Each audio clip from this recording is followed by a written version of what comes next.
હું એની પાસે કથા સાંભળવા આવ્યો, એ ગાદી ઉપર બેસીને કથા કહેવાના, હું તો શ્રોતા બનીને આવ્યો, મારે એની પૂજા કરવી જોઈએ, છતાં એ વક્તા પોતે મારી જ પૂજા કરવા લાગ્યા. એક સંતની સરળતા માટે, અગસ્ત્યજીને નમ્રતા માટે શંકરજીને માન થયું. પણ અગસ્ત્ય મહારાજે જેમ સતીની પૂજા કરી તો સતીએ એનો ખોટો અર્થ કર્યો. સતીને એમ થયું કે અત્યારથી અમને પગે લાગે, આ શું કથા કહેવાનું? શંકર ભગવાન મને ક્યાંથી ક્યાં લઈ આવ્યા, હવે જેનો જન્મ ગળામાંથી થયો આ બિચારો શું કહેશે? સતીના મનમાં એક પૂર્વગ્રહ બંધાઈ ગયો. કારણ કે બુદ્ધિમાન બાપની પુત્રી છે, દક્ષની પુત્રી છે, એને ગલત અર્થ કર્યો. શિવજીની સાથે આવ્યા એટલે સાંભળવા બેસવું પડે, છૂટકો નહીં. બાકી એને કથામાં રુચિ નથી, એ બુદ્ધિનો ઘમંડ લઈને બેઠા છે. તુલસીદાસજી કહે, અગસ્ત્ય મહારાજને શિવજીએ સ્તુતિ કરી, આપ મને કથા સંભળાવો.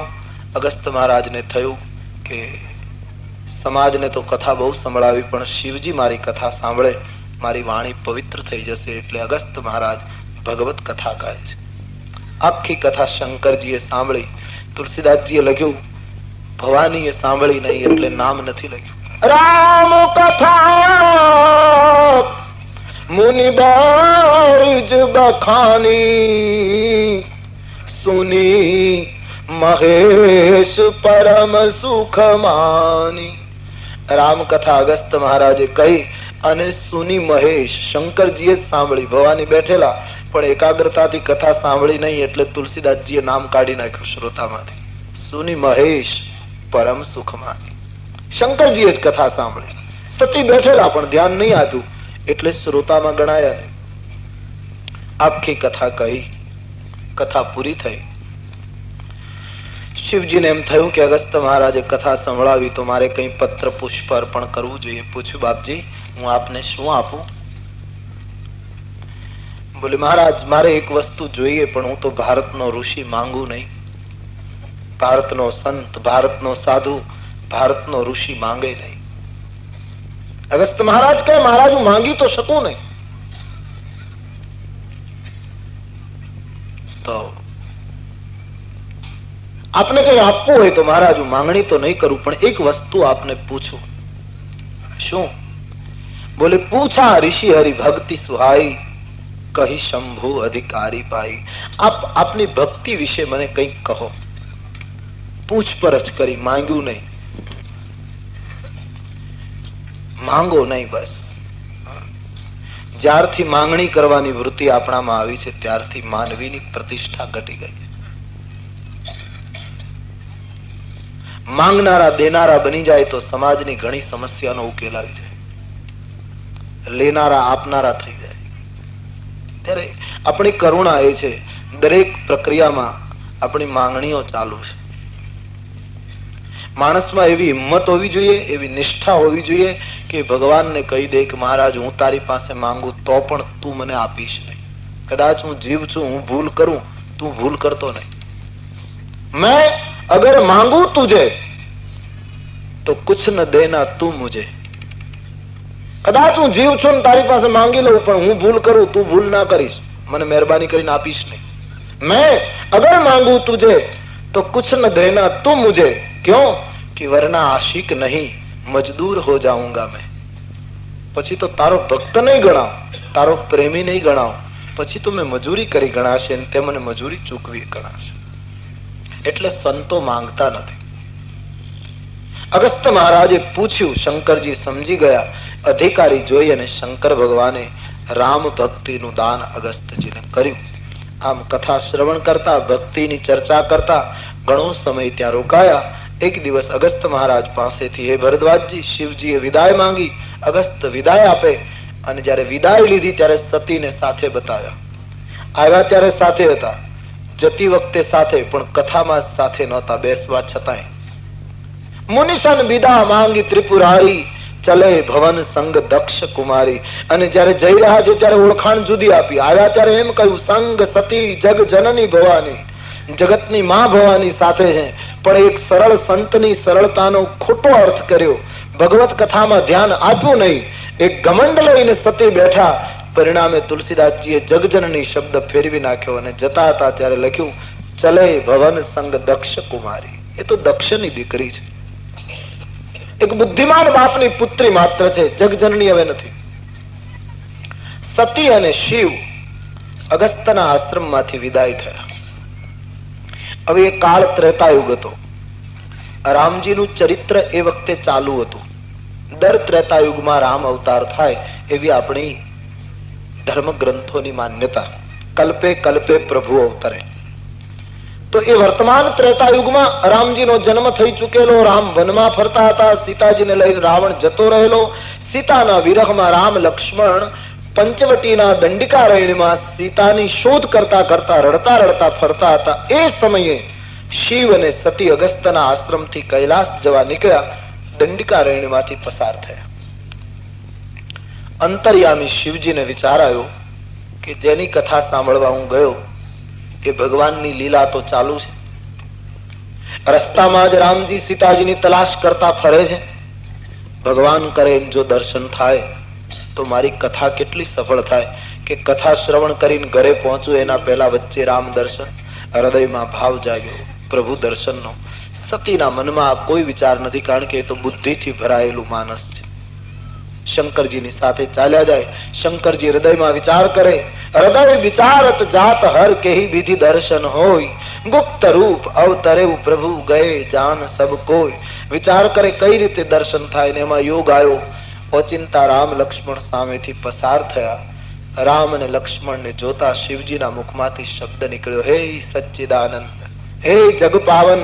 શંકરજી ભાવ વિભોર બની ગયા. દૂરથી પરમાત્માને પ્રણામ કર્યા. સ્વરૂપ ભાવમય બન્યું. સતીએ જોયું કે કોઈ બે વ્યક્તિ પસાર થઈ, ઘમંડથી વંદન ન કર્યા. શંકરજીને ભાવાવેશમાં જોઈ અને સતીને શંકા થઈ કે આ બે જણ કોણ હતા જેને સચ્ચિદાનંદ કહીને વંદન કર્યા, અને એને જોયા પછી આટલા બધા ભાવમાં ડૂબ્યા છે તો આ છે કોણ? એક સાથે બંને જણ કથા સાંભળવા ગયા, એક સાથે પાછા ફર્યા, એક સાથે બંનેને દર્શન થયા, પણ શિવ રામજીને ઓળખી શક્યા, સતી ઓળખી શક્યા નહીં. ભાવાવેશમાં શિવજી હતા, એને પ્રશ્ન પૂછ્યો સતી એક, મહારાજ આ બે જણ જતા હતા એમાં એમની એકની પત્ની ખોવાઈ ગઈ અને રડતા રડતા એ લોકો ફરે છે, તમે એને પ્રણામ કર્યા? તમે તો ત્રિભુવનના ગુરુ છો. મહારાજ જરા બુદ્ધિથી વિચાર કરીને તો નિર્ણય કરવો હતો કે કોણ છે. તમે એને પ્રણામ કર્યા? કોણ છે પ્રભુ એ? સતીએ પ્રશ્ન કર્યો. બે ત્રણ વાર શિવજીને પૂછ્યું આ બે જણ કોણ છે. શંકર ભગવાનને હસવું આવ્યું, દેવી તમે અવસર ચૂકી ગયા. દેવી આપ ઓળખી ન શક્યા? બોલે ના ભવાની, જેની કથા સાંભળવા માટે આપણે અગસ્ત્યના આશ્રમમાં ગયા, જેની ભક્તિનું દાન મેં અગસ્ત્યજીને કર્યું, સોય મમ ઈષ્ટદેવ રઘુવીરા. એ મારા ઈષ્ટદેવ પરાત પર બ્રહ્મ રામ પોતે આજ માનવ લીલા કરે.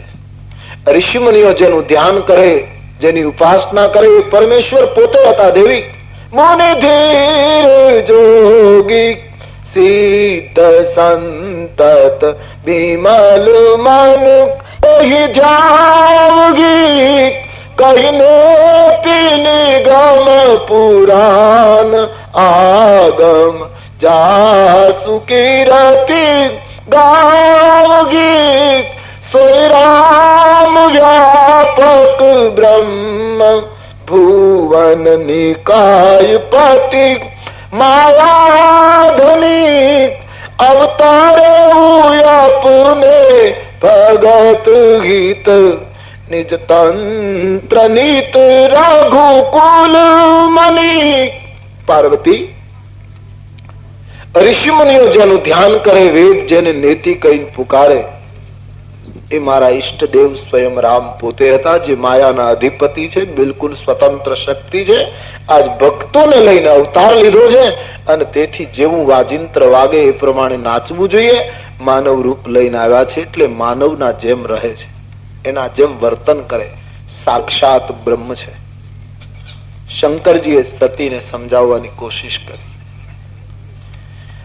સતીએ બૌદ્ધિક દલીલો કરી કે મહારાજ એ બ્રહ્મ હોય તો એને ખબર ન હોય મારી પત્નીને કોણ લઈ ગયું? બ્રહ્મ આવો સામાન્ય અલ્પજ્ઞ હોય? સામાન્ય માણસની પત્નીને કોઈ ચોરી જાય તો પણ એનામાં એટલો વિવેક રહે કે વૃક્ષને ન પૂછે. આ તો વૃક્ષને પૂછે છે કે મારી સીતા ક્યાં, મારી સીતા ક્યાં. અને તમે બ્રહ્મ કહો છો. મહારાજ, આપ લાગણીશીલ છો, વધારે પડતા ભાવુક છો, જરા બુદ્ધિથી વિચારો. શંકરજીએ કહ્યું, દેવી મારી વાત ઉપર વિશ્વાસ કરો, હું આપને સમજાવું છું, એ સાક્ષાત બ્રહ્મ છે. સતી ઇનકાર કરે છે. બસ અગસ્ત પાસે ગયા ત્યારથી મગજમાં એક પૂર્વગ્રહનો પડદો આવી ગયો. ન રામ કથા સમજાય, ન રામ સમજાય. પૂર્વગ્રહ જ્યારે જ્યારે, પછી વ્યક્તિ હોય કે ઈશ્વર હોય, માણસના મનમાં કોઈના પ્રત્યે પૂર્વગ્રહ આવ્યા પછી એને સમજાવવું બહુ કઠિન. હિમાલયની તળેટીમાં ઉભા રહીને આખો હિમાલય આપણે નરી આંખે જોતા હોઈએ, પણ આંખની અંદર એક કણું પડે અને આંખ ચોળવામાં રહીએ તો આખો હિમાલય દેખાતો બંધ થઈ. એનો અર્થ હિમાલયનો વિનાશ નથી થયો. હિમાલય તો યુગોથી ત્યાંનો ત્યાં જ છે, પણ આપણી આંખમાં કણું પડ્યું, એનો અર્થ એના પરિણામે હિમાલય દેખાતો બંધ થયો. એમ જ્યારે જ્યારે મારીને તમારી આંખમાં, મારીને તમારી દ્રષ્ટિમાં અહંકાર અને બુદ્ધિના ઘમંડના કણાઓ પડ્યા, ત્યારે મને તમને ન તો રામ કથા સમજાણી, ન તો ઈશ્વરની અનુભૂતિ થઈ. અહમ જવો જોઈએ, બસ. અહંકારનો પડદો હતો.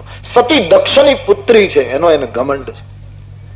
મારા જેવું કોઈ બુદ્ધિમાન નથી. પોતાના પતિને એ લાગણીશીલ અને ભાવુક ગણે છે, પોતે પરમ બુદ્ધિમાન હોય એવો દાવો કરે છે. અને તેથી શંકરની દલીલોને ઠુકરાવે છે. બ્રહ્મ ન હોઈ શકે. શંકરજીએ અનેક વાર સમજાવવાની કોશિશ કરી. એમ માનસમાં લખ્યું, બાર બાર ખૂબ કહ્યું, કેટલી વાર સમજાયું. કહી દેખા હર યત્ન બહુ. કેટલી વખત જયારે જયારે પ્રસંગ આવ્યો ત્યારે અનેક વખત સમજાવવાની કોશિશ કરી. સતીએ ના પાડી. હું એને બ્રહ્મ માનવા તૈયાર નથી. હવે ત્રેતાયુગનો સમય, કળયુગ કરતા તો સારો કાળ, રામજીની હાજરીનો કાળ, અને શંકર જેવી વ્યક્તિ સમજાવે સતીને, છતાંય સતી રામ બ્રહ્મ નથી એમ માને, રામને હું માનવા તૈયાર નથી એવી દલીલ કરે, તો પછી આજે આપણે બૂમો પાડી પાડીને થાકી જઈએ અને કોઈ ભણેલો એમ કહે કે હું રામને નથી માનતો, તેમાં રડવાનું શું? શિવજી પણ સમજાવવામાં નિષ્ફળ ગયા છે. રામને સમજવું બહુ કઠિન છે. રામાયણમાં એમ લખ્યું છે, રામની પ્રભુતા, રામની કૃપા વગર જાણી શકાતી નથી. પુરુષાર્થ કરવાનો, ભજન કરવાનું, પણ અંતે તો એની કૃપા થાય ત્યારે જ ઓળખાણ પડે. સાધના, એક વસ્તુ સમજી લઈએ, માણસનો પુરુષાર્થ, માણસની સાધના મર્યાદિત હોય છે, અને મર્યાદિત પુરુષાર્થનું ફળ પણ મર્યાદિત હોય છે. સીમિત પુરુષાર્થનું ફળ સીમિત હોય, ત્યારે ઈશ્વર તો અસીમ છે. અસીમની ઓળખાણ તો જયારે માનવ પુરુષાર્થ કરે અને એ સ્વયં કૃપા કરે ત્યારે શક્ય બને. તો સતીએ બૌદ્ધિક દલીલો કરી છે. મહારાજ, હું એને બ્રહ્મ માનવા તૈયાર નથી. રામાયણમાં લખ્યું, લાગન ઉર ઉપદેશ જદપી કહેવું શિવ બાર બહુ. ખૂબ સમજાયું, સતી માનો, ન માન્યા. અને આપણે ત્યાં સૂત્રના રૂપમાં કહેવાય છે કે શંકરજી સતીને સમજાવી ન શક્યા. કોઈ આપણે ત્યાં માન્યતા છે ને, એ હકીકત લાગે છે કે સમાજની અંદર બધાને સમજાવી શકાય, 3 જણને ન સમજાવી શકાય. એક તો પત્નીને તમે પાડોશમાં, સમાજમાં, સોસાયટીમાં, ક્લબોમાં બધાને સમજાવી શકો, કેટલાયના સમાધાન કરાવી શકો, પણ પત્નીને સમજાવવી કઠિન.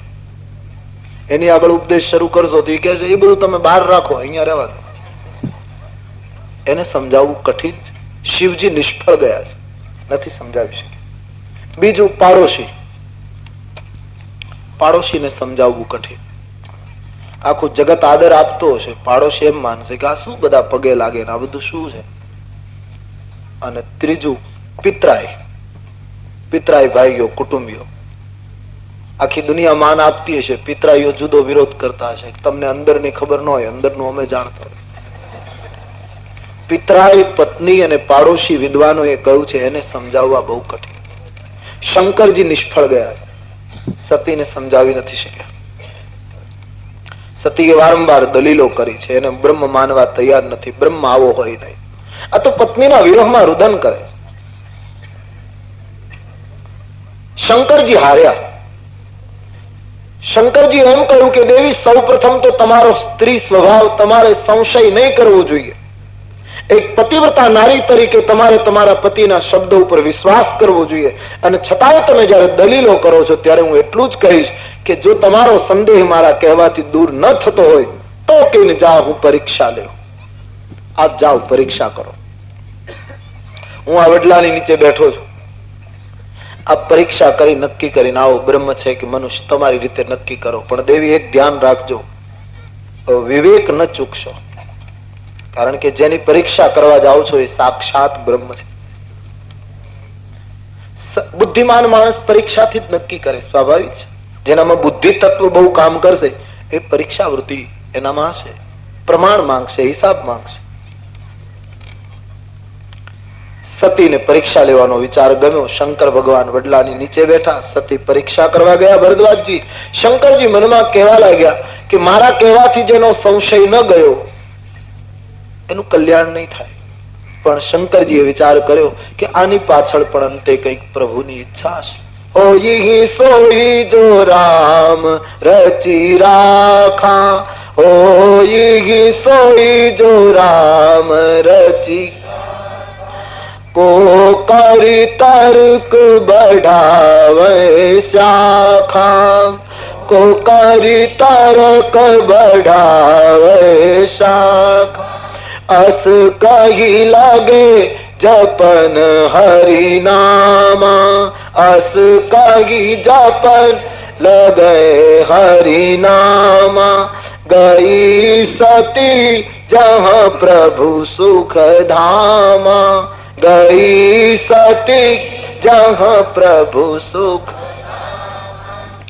શંકરજીએ વિચાર્યું કે ભગવાને જે નક્કી કર્યું છે એ જ થતું હશે, મારે શું કામ ચિંતા કરવી. આમ વિચાર કરી વૃક્ષની નીચે બેસી શિવજી પ્રભુનું સ્મરણ કરવા લાગ્યા. સતી પરીક્ષા કરવા ગયા. હવે સતીએ મનમાં ખૂબ, પ્રથમ પ્રસંગો જરા સંક્ષેપમાં કહું છું જેથી મૂળ કથાનો વિસ્તાર કરી શકું. સતી ખૂબ વિચાર કરે છે, રામની પરીક્ષા કઈ રીતે કરું. પુની પુની હૃદય વિચાર કરી ધરી સીતા કર રૂપ.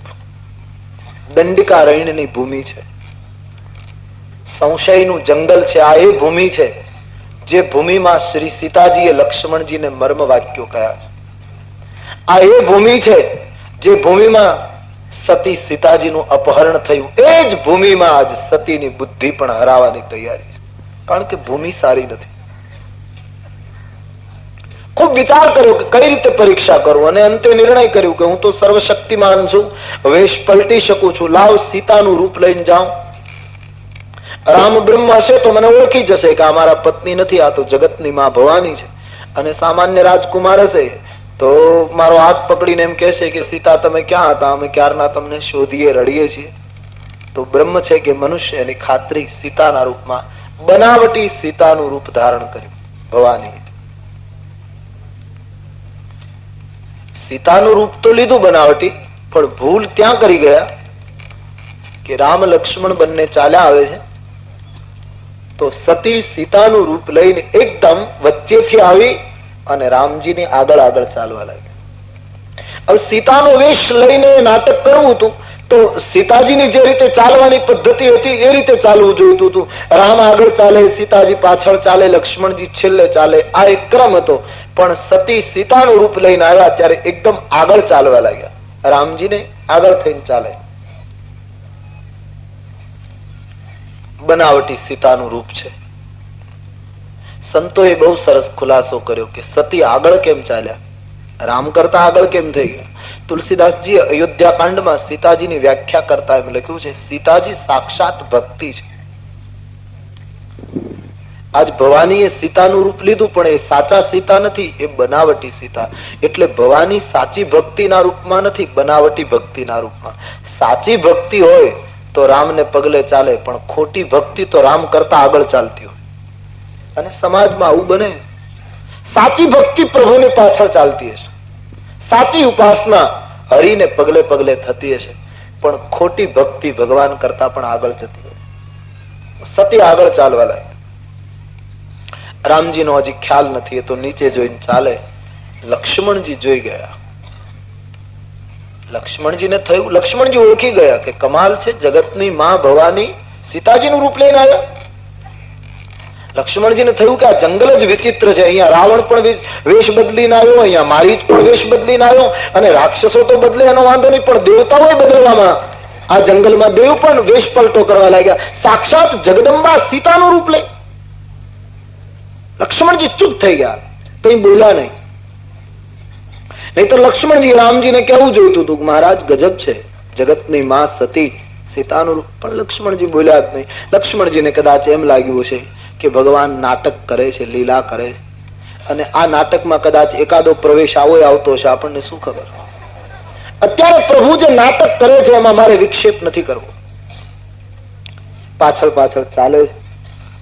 રામજીની આગળ બનાવટી સીતાના રૂપમાં સતી ચાલે. સુંદર કથા તુલસીદાસજીએ લખી, સિદ્ધાંતના રૂપમાં પણ બહુ સરસ છે.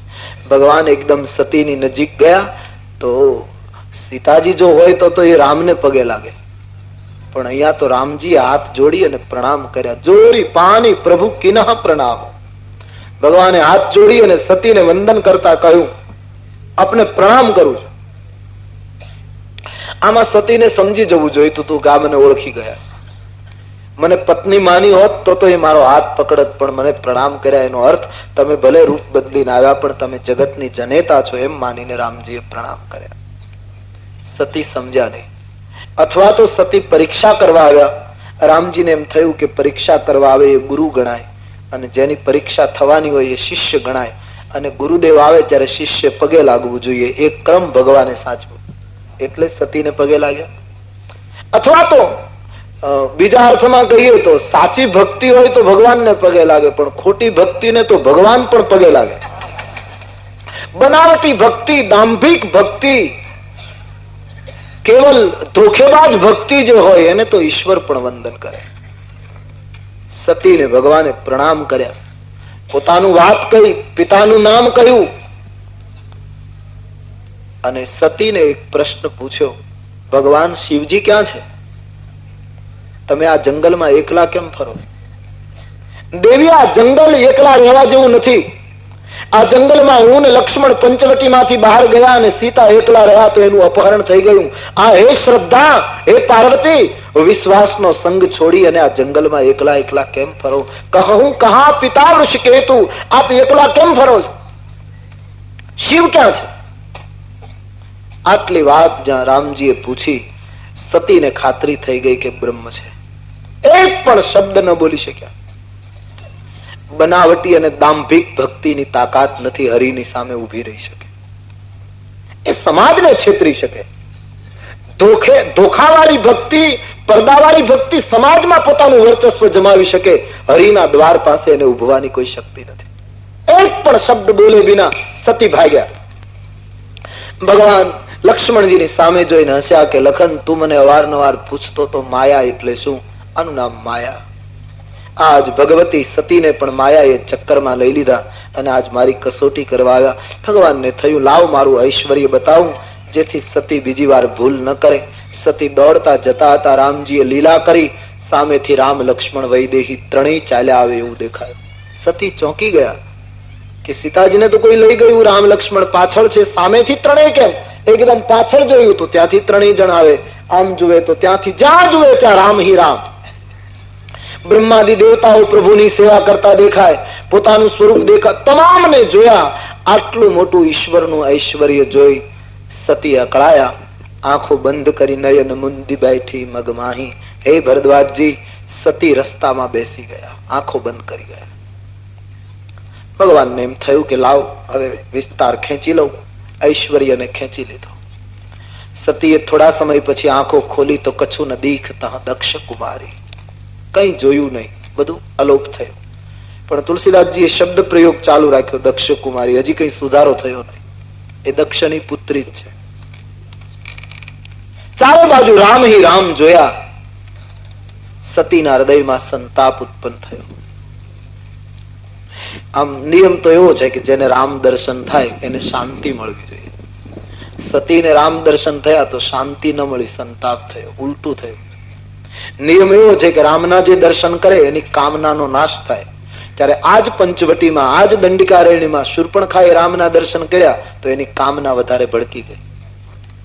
બંને પ્રસંગ આજ ભૂમિ ઉપર થયા.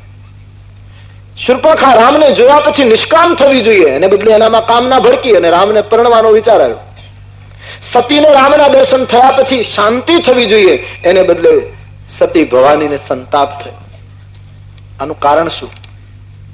શાસ્ત્ર તો એમ કહે રામ દર્શન પછી પરમ શાંતિ થાય. લોખંડને પારસમણી અડે તો લોખંડ સોનું થાય, આ નિયમ છે. પારસમણી અડવા છતાંય લોખંડ સોનું ન થાય તો કાં તો પારસમણી નથી, કાં તો કંઈક બીજી મુશ્કેલી છે. નહીતર ક્રાંતિ ઘટવી જોઈએ. હરિદર્શન પછી વિશ્રામ ન મળે તો દર્શનનો મહિમા ઘટે. પારસમણીના સ્પર્શથી લોખંડ કંચન થવું જોઈએ. આપણે ત્યાં મહાત્માઓની બહુ જૂની વાત છે ને કે તેલનો મોટો વેપારી હતો, ખૂબ ખોટ ગઈ તેલમાં અને પછી એકદમ ભિખારી થઈ ગયો. નદીની કિનારે એક દિવસ ફરતો હતો ને એમાં કોઈ સંતનો ભેટો થયો. સંતને દયા આવી, ઉદાસ જોઈને પેલાને પૂછ્યું, કેમ શેઠજી આપ ઉદાસ છો? બોલે બાપજી બહુ હેરાન થઈ ગયો, લાખો પતિ માણસ આજ ભિખારી થઈ ગયો, મારે કેટલો મોટો તેલનો વેપાર, શું થયું? બોલે બાપજી એટલી બધી ખોટ ગઈ, કશુંય બચ્યું નહીં, મારા ગોડાઉનમાં તેલની ખાલી લોખંડની ટાંકીઓ પડી છે, બાકી કઈ નથી રહ્યું. આપ સંત છો, મારા ઉપર કંઈક કૃપા કરો, કંઈક માર્ગ બતાવો. સાધુને દયા આવી ગઈ. સાધુની જોડીમાં પારસમણી હતો, એમણે આપ્યો, લે પારસ, લોખંડની ટાંકીઓ તારે ઘરે છે ને, બોલે એમાં નાખજે પારસમણી, લોખંડ સોનું. તું પાછો હતો એમનો, નાચવા લાગ્યો. પારસમણી લઈને ઘરે ગયો. એટલો બધો ઉતાવળો થયો કે લોખંડની ટાંકીઓ મોટી મોટી હતી, એના ઉપર નિસરણી મૂકી, પણ નિસરણી નાની હતી એટલે છેક સુધી પહોંચી ન શક્યો, પણ હાથ લંબાવી અને ટાંકીના ઉપરના ભાગથી એમણે પારસમણી અંદર નાખ્યો. નીચે ઉતરીને જોવા લાગ્યો, પણ લોખંડ સોનું ન થયું. અકળાયો કે મહાત્માએ મને છેતર્યો. પારસમણીને બદલે કાચનો ટુકડો આપ્યો લાગે, નહીતર તો સોનું થવું જ જોઈએ. 2-4 વાર ટાંકીને પરિક્રમા કરી, હાથ જોડીને ઉભો રહ્યો, સોનું થતું નથી. આનું કારણ શું? મહાત્માની પાસે જઈને રડી પડ્યો, બાપજી એના કરતા તમે મૌખિક આશ્વાસન આપ્યું હોત ને સારું હતું. આ પારસમણી આપ લઈ જા, તારું બધું સોનું થઈ જશે. આવી રમત કરવાની શું જરૂર હતી? લોખંડની ટાંકીમાં પારસમણી નાખ્યો, સોનું તો થયું નહીં. મહાત્મા કહે બને નહીં કોઈ દિવસ, શક્ય જ નથી, સોનું થવું જ જોઈએ. તારી કઈક ભૂલ હશે. બોલે બાપજી બીજી શું ભૂલ? મેં અંદર નાખ્યો છે પારસમણી. બોલે ચાલ હું તારી સાથે આવું. કઈ મહાત્મા સાથે આવ્યા. કઈ ટાંકીમાં નાખ્યો? બોલે આ કોઠીમાં. નિસરણી લાવ. નિસરણી. બોલે આ નાની છે, જરા મોટી નિસરણી લાવ, મારે બરાબર જોવું. લાંબી નિસરણી લાવ્યો. મહાત્મા ચડ્યા અને જોયું તો હસી પડ્યા. બોલે આમાં પારસમણીનો શું દોષ? તું ઉપર આવીને જો. પેલો વેપારી ઉપર ચડીને જુએ તો આટલા 6-8 મહિનાથી ધંધો બંધ હતો, ટાંકીઓ ખાલી હતી, તો એની અંદર જાળા બાજી ગયેલા. પારસમણી નાખ્યો ખરો, પણ જાળામાં અટવાઈ ગયો, દિવાલને અડ્યો જ નહીં. કહ્યું કે આ પારસમણીને લોખંડને સ્પર્શ જ નથી થયો, જાળામાં અટવાઈ ગયો, પરિણામે સોનું ક્યાંથી થાય? એમ મનની અંદર અહંકારના અને બુદ્ધિના તત્વના જાળાઓ બાંધ્યા હોય તો રામ દર્શન શાંતિ આપી શકે. મનના જાળાઓ નીકળવા જોઈએ. પારસમણી અટવાઈ ગયેલો, પરિણામે સોનું નહીં થયું. સતીને રામ દર્શન પછી પણ શાંતિ નથી થઈ. સંતાપ લઈને શિવજીની પાસે આવ્યા, ચિંતિત છે, મનમાં ભય છે. મેં શંકર કર કહા ન માના, નિજ અજ્ઞાન રામ પર આના. મેં શંકરજીનું કયું માન્યું નહીં, મારી અજ્ઞાનતા મેં રામ ઉપર નાખી. મને શિવજી પૂછશે તો હું શું જવાબ આપીશ? આનો એક વેદના લઈ અને સતી શંકરજી પાસે આવ્યા, ઉભા રહ્યા. સતીએ શિવજીએ ધ્યાનમાંથી આંખ ખોલી અને હસતા હસતા સતીને પૂછ્યું, કુશળતા પૂછી, દેવી આપ કુશળ છો ને? જેને સંશયનો રોગ લાગુ પડ્યો હોય એ બીમાર કહેવાય ને એને કુશળતા પૂછવી જોઈએ. એટલે શંકરજીએ પૂછ્યું, આપ કુશળ છો ને દેવી? આપે કઈ રીતે પરીક્ષા કરી? બધી સાચી વાત રજૂ કરો. રામ બ્રહ્મ છે કે મનુષ્ય? શું નિર્ણય થયો? સતીને વિચાર આવ્યો કે જો શિવજીને કહીશ કે મેં રામ સીતાનું રૂપ લીધું અને કદાચ શંકરજી નારાજ થાય તો? સતી ખોટું બોલ્યા. ક્યાં કૈલાસ ઉપર રહેનાર, કેટલી ઊંચાઈ ઉપર જીવન જીવનાર પાર્વતી આજ પોતાના પતિની આગળ એક પતિવ્રતા મહિલાએ ખોટું નિવેદન કર્યું, અસત્યનું આચરણ કર્યું, બિલકુલ ખોટું બોલ્યા. કછું ના પરીક્ષા લીન ગુસાઈ કિન્હ પ્રણામ તુમારી હિનાય. કોઈ પરીક્ષા નથી કરી મહારાજ, તદ્દન ખોટું બોલ્યા. દાદર ચડવામાં જ મુશ્કેલી હોય છે, ઉતરવામાં મુશ્કેલી નથી હોતી. ટાંકીમાં પાણી ભર્યું હોય એને બીજે માળે ચડાવવાની જ મુશ્કેલી હોય, પણ બીજે માળે ટાંકી હોય ત્યાંથી નીચે ફેંકવામાં જરાય મુશ્કેલી નથી. એમ માણસને ઉન્નતિ માટે જ મુશ્કેલી હોય છે. નીચે ઉતરવામાં તો દેવતાઓ પણ સડસડાટ ઉતરી જાય. નીચે ઉતરવામાં વાર નથી લાગતી. પતન માટે એક પગથિયું માણસ ચૂકે પછી અને એને નીચે ઉતરવું બહુ સહેલું થઈ જાય. સતીના જીવનની ભૂલ અગસ્ત્યના આશ્રમથી શરૂ થઈ ગઈ. એક પછી એક ભૂલ કરતા જ ગયા, નીચે જ ઉતરતા ગયા. પહેલી ભૂલ કરી એક સંતની સરળતાનો ખોટો અર્થ. બીજી ભૂલ કરી રામકથા સાંભળી નહીં. ત્રીજી ભૂલ કરી પતિના વચન ઉપર વિશ્વાસ કર્યો નહીં. ચોથી ભૂલ કરી રામના ઉપર શંકા કરી. પાંચમી ભૂલ કરી સીતાનું રૂપ લઈને પરીક્ષા કરી. છઠ્ઠી ભૂલ કરી પોતાના પતિની આગળ ખોટું બોલ્યા કે મેં કોઈ પરીક્ષા કરી નથી. આ સતીની એકલાની કથા નથી. થોડોક આત્મવિચાર કરો. આપણા જીવનમાં પણ એક ભૂલને છુપાવવા માટે હું તમે સતત આવું કરતા હોઈએ. એક ભૂલ થઈ જાય પછી એને ઢાંકવા માટે બીજી, પછી એને છુપાવવા માટે ત્રીજી, આમ ભૂલોની પરંપરા શરૂ થાય. તેથી જ સમજદાર માણસ એ છે કે ભૂલ થાય એટલે તુરત જ ખુલ્લી કરી દે કે મારી અહીંયા ભૂલ થઈ ગઈ, મેં અહીંયા ખોટું કર્યું. આગળની ભૂલો અટકી જાય. દેવતાઓ પણ આમાંથી મુક્ત નથી. સતી તદ્દન ખોટું બોલ્યા, મેં કોઈ પરીક્ષા નથી કરી. હવે અંતર્યામી શિવ, સર્વજ્ઞ શિવ, એના આગળ ખોટું ક્યાં સુધી ચાલે? ભગવાન શંકરજીને શંકા પડી કે સતીના નિવેદનમાં કંઈક અસ્થિરતા છે. આંખો બંધ કરી શંકરજીએ ધ્યાનમાં જોયું તો સતીએ જે કર્યું હતું એ બધું દેખાયું.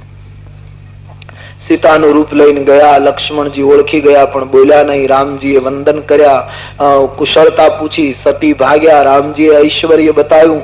આ બધું ધ્યાનમાં શંકરજીને દેખાયું. સતીનું આ બધું ચરિત્ર શિવજીએ જોયું અને છતાં આટલું બધું કરવા છતાં સતી મારા આગળ જૂઠું બોલ્યા, આનું શંકરજીને દુઃખ થયું. શિવજી મનમાં દુઃખી થયા. બોલ્યા નહીં પણ મનમાં એને દુઃખ થયું કે મારા પત્ની મારા આગળ ખોટું બોલ્યા. એટલું જ નહીં, મારા ઈષ્ટદેવ પરાત્પર બ્રહ્મ રામ, એની પાસે એને સીતાનું રૂપ લઈને કપટ કર્યું. અને સતીએ જો સીતાનું રૂપ લીધું હોય તો હવે એની સાથે મારે ગ્રહસ્થાશ્રમ કેમ રાખવો? સીતા તો મારી માં છે, જગદંબા છે. શંકરજી મનમાં મનમાં વિચાર કરે, અબ જો કરો સતી સન પ્રીતિ મિટે ભક્તિ પથ હોગી અનીતિ. હવે સતીની સાથે જો પ્રેમ સંબંધ રાખું તો ભક્તિનો માર્ગ તૂટે, અનીતિ થાય. શંકરજી વિચાર કરે શું કરું? આમ સ્મરણ કરતા હૃદયમાં પ્રેરણા થઈ અને શંકર ભગવાને નિર્ણય કર્યો કે સતીએ સીતાનું રૂપ લીધું માટે સતીનું આ શરીર હશે ત્યાં સુધી સતી મારે માટે સીતા સમાન ગણાશે. આજથી સતીનું આ શરીર હોય ત્યાં સુધી આ સતી મારે માતા સમાન ગણાશે. આમ કહી સતીની સાથેનો શંકરજીએ સંબંધ તોડી નાખ્યો. પણ કહ્યું નહીં. મનમાં ગાંઠ વાળી લીધી કે સતીની સાથે મારે માતા અને પુત્ર જેવો સંબંધ, એનું શરીર આ હોય ત્યાં સુધી. ભક્તિને દ્રઢ કરવા માટે શિવજીએ સતીનો ત્યાગ કર્યો. આકાશમાંથી આકાશવાણી થઈ, ધન્ય હો શિવજી, તમારા સિવાય આવી પ્રતિજ્ઞા કોણ કરી શકે? શંકરજીને બિરદાવતી આકાશવાણી સાંભળી સતીને શંકા પડી. એમણે રસ્તામાં શિવજીને પૂછ્યું, મહારાજ આપે શું પ્રતિજ્ઞા કરી? શંકરજીએ જુદી જુદી ઇતિહાસની વાતો કહી, મૂળ વાતને ઢાંકી રાખી.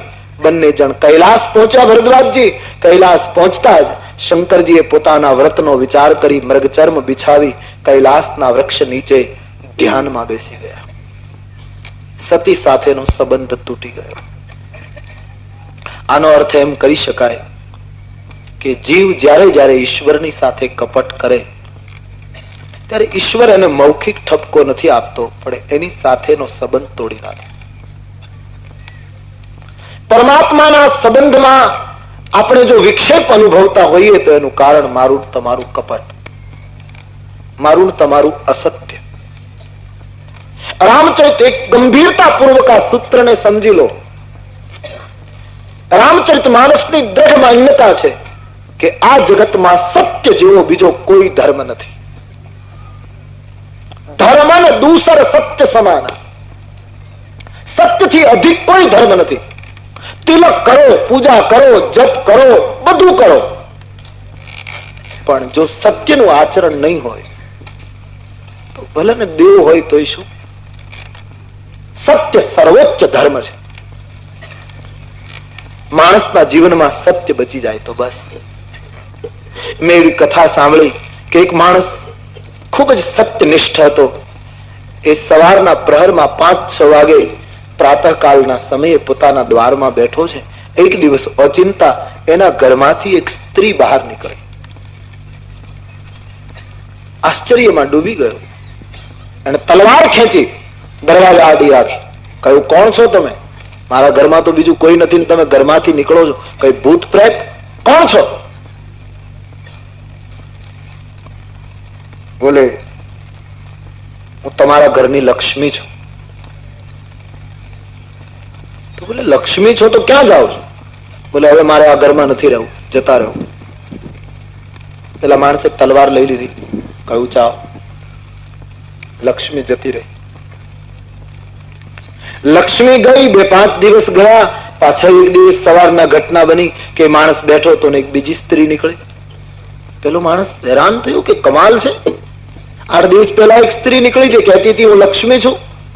આ બીજી સ્ત્રી તલવાર આડી રાખી. બોલે, તમે કોણ છો? બોલે, હું કીર્તિ છું. લક્ષ્મી હોય ત્યાં જ હું રોકાઉં છું. લક્ષ્મી ગયા પછી કીર્તિ કહે હું પણ રહી શકતી નથી, હું પણ જાઉં છું. તલવાર હટાવી લીધી. કહું, જાઓ. કીર્તિ ગઈ.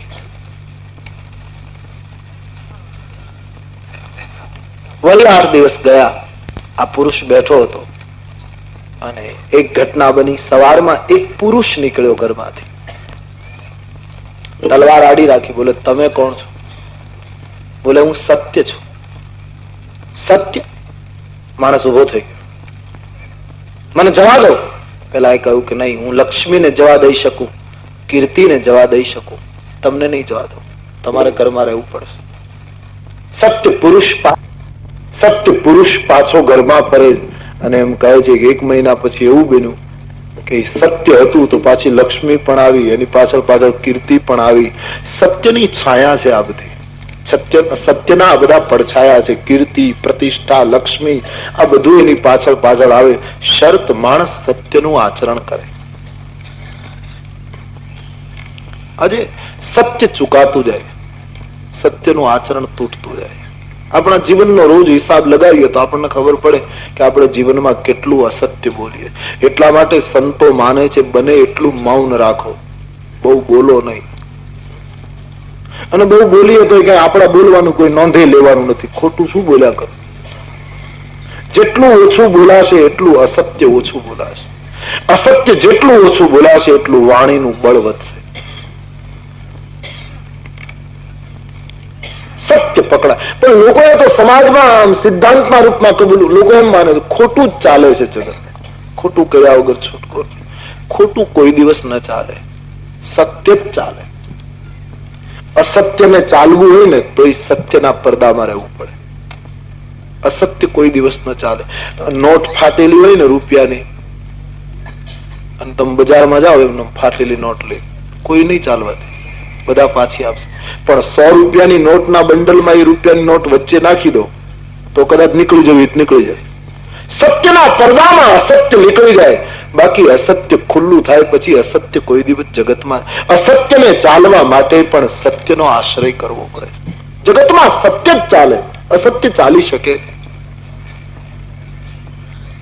જ્યારે જ્યારે હું તમે અસત્યનો આશ્રય લઈએ છીએ ત્યારે પરમાત્માની સાથેનો સંબંધ તૂટી જાય. જલ પાઈ સરિસ બિકાઈ देखहूं प्रीति की रीति भाली बिलग हो रस जाई कपट खटाई परत पुनी.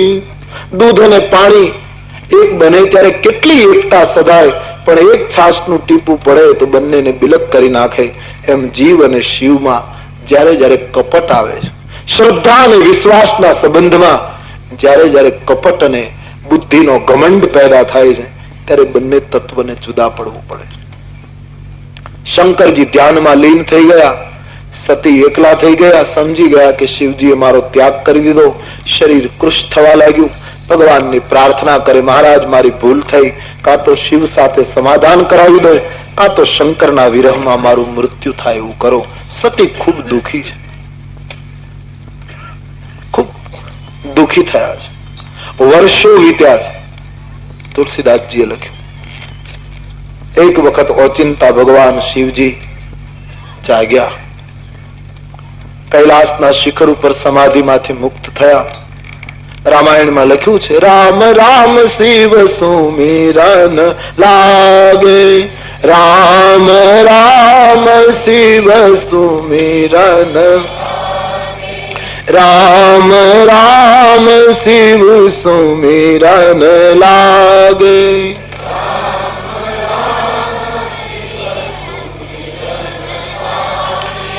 જાને સતી જગત પતિ જાગે,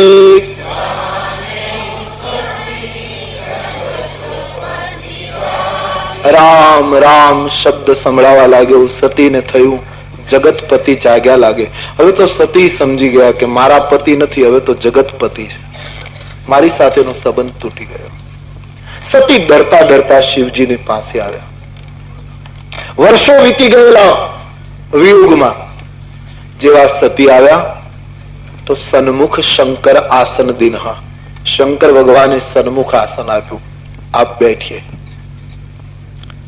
જે સતીને બાજુમાં બેસવાનો અધિકાર હતો એ સતીને સન્મુખ બેસવાનો અવસર આવ્યો. બેસી ગયા. શંકરજીને એમ લાગ્યું મારા વિયોગમાં દુઃખી છે, શિવજી તો બહુ દયાળુ છે. થયું લાવ કઈક કથાઓ કહું જેથી એનું મન જરા પ્રસન્ન થાય.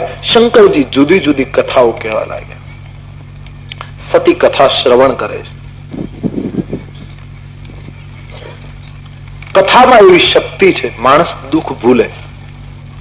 સતીના મનનું દુઃખ ઓછું કરવા માટે શંકરજીએ કથાનો પ્રયોગ કર્યો છે.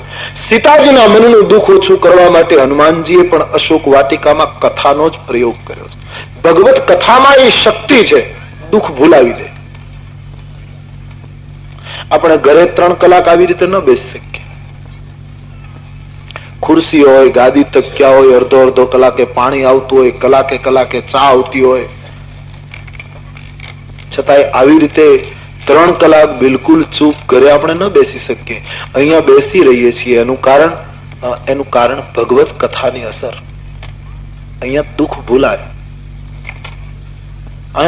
કારણ કે કથા હોય ત્યાં તો હનુમાનજી હોય, એટલે હનુમાનજી હોય ત્યાં દુઃખ ન હોય. પણ એ બધા દુઃખ આમ દિવાલની બહાર લાઈનમાં ઉભા હોય,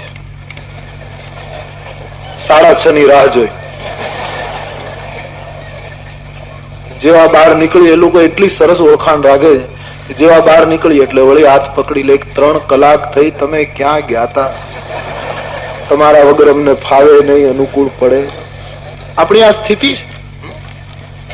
આપણા ગામડાનું દ્રષ્ટાંત લઈએ તો માલ ઢોરને પેલી બગાઉ ચોંટે કાને અને ખૂબ કરડે, કાન ફળફળાવે, બગાઉ ઉડી જાય, વળી પાછી ચોંટે, કરડા જ કરે. પછી નદીને કિનારે પાણીનો ધરો હોય અને એ માલ ઢોર પશુ પાણીના ધરામાં જો બેસી જાય તો બગાઓ ઉડી અને પાણીના ધરાને કિનારે બેસી જાય. પણ એ બગાઓ રાહ જોતી હોય કે આ પાણીમાં જ્યાં સુધી રહે ત્યાં સુધી, જેવું બહાર નીકળે એટલે વળી પાછી ચોંટે. એમ 9 દિવસ સુધી આપણે રામાયણના ધરામાં બેઠા છીએ એટલે બગાઓ બધી બહાર છે, પણ એ તુરત જ પકડી લે છે. અહીંયા ભૂલાશે એનું કારણ ભગવત કથાની એ અસર છે, ભગવત કથાનું એ પ્રમાણ છે. અને તેથી કલયુગમાં કથા અનિવાર્ય છે. કથા સાંભળો, રામાયણ સાંભળો. એમ મારું જે જગ્યાએ સત્સંગ થતો હોય, જે જગ્યાએ કોઈ સત્કાર્યની વાતો થતી હોય, સંસ્કારની ચર્ચા થતી હોય, ત્યાં જાઓ. ઘણા લોકો એમ કહે એક વખત આખી કથા સાંભળી લીધી પછી શું એકનું એક. નહીં નહીં, એક વખત શ્રાવણ મહિનાના સોમવારે નાહી લીધા પછી એક વર્ષ આખું નાવાનું જ નહીં. રોજ સ્નાન કરવું પડે. રામ કથા એ મનનું સ્નાન છે. એક વખત ઘર સાફ કરી લીધા પછી વર્ષ દિવસ સાફ જ ન કરવું પડે, રોજ સાવરણી મારવી પડે. એક વખત જમી લીધા પછી જમવું નથી પડતું એમ નહીં, રોજ જમવું પડે. એમ સત્સંગ નિત્ય કરો, ભગવત કથાનું શ્રવણ કરો. કથામાં ખૂબ શક્તિ છે. હું તો એમ કઉ છું, એ સંખ્યા વધે એટલા માટે નથી કહેતો, ભીડથી અમને કઈ લેવા દેવા પણ નહીં. ભીડ હો તો બી ઠીક હે, ન હો તો બી ઠીક હે, પણ કથા તો પરિવાર સાથે સાંભળો. તમારી સોસાયટી, તમારી ક્લબો, તમારી પંચાયતો, તમારો સમાજ, તમારા મંડળો જે સુધારો નહીં કરી શકે એ ભગવત કથા કરી શકશે. એકવાર પરિવાર સહિત કથા સાંભળી લો. બાપ દીકરાના મતભેદ, પતિ પત્નીના દાંપત્ય, ભાઈ ભાઈની તકરારો, રામાયણની કથા એક વખત સાંભળો, વિના પ્રયાસે સ્વયંભૂ છૂટી જશે.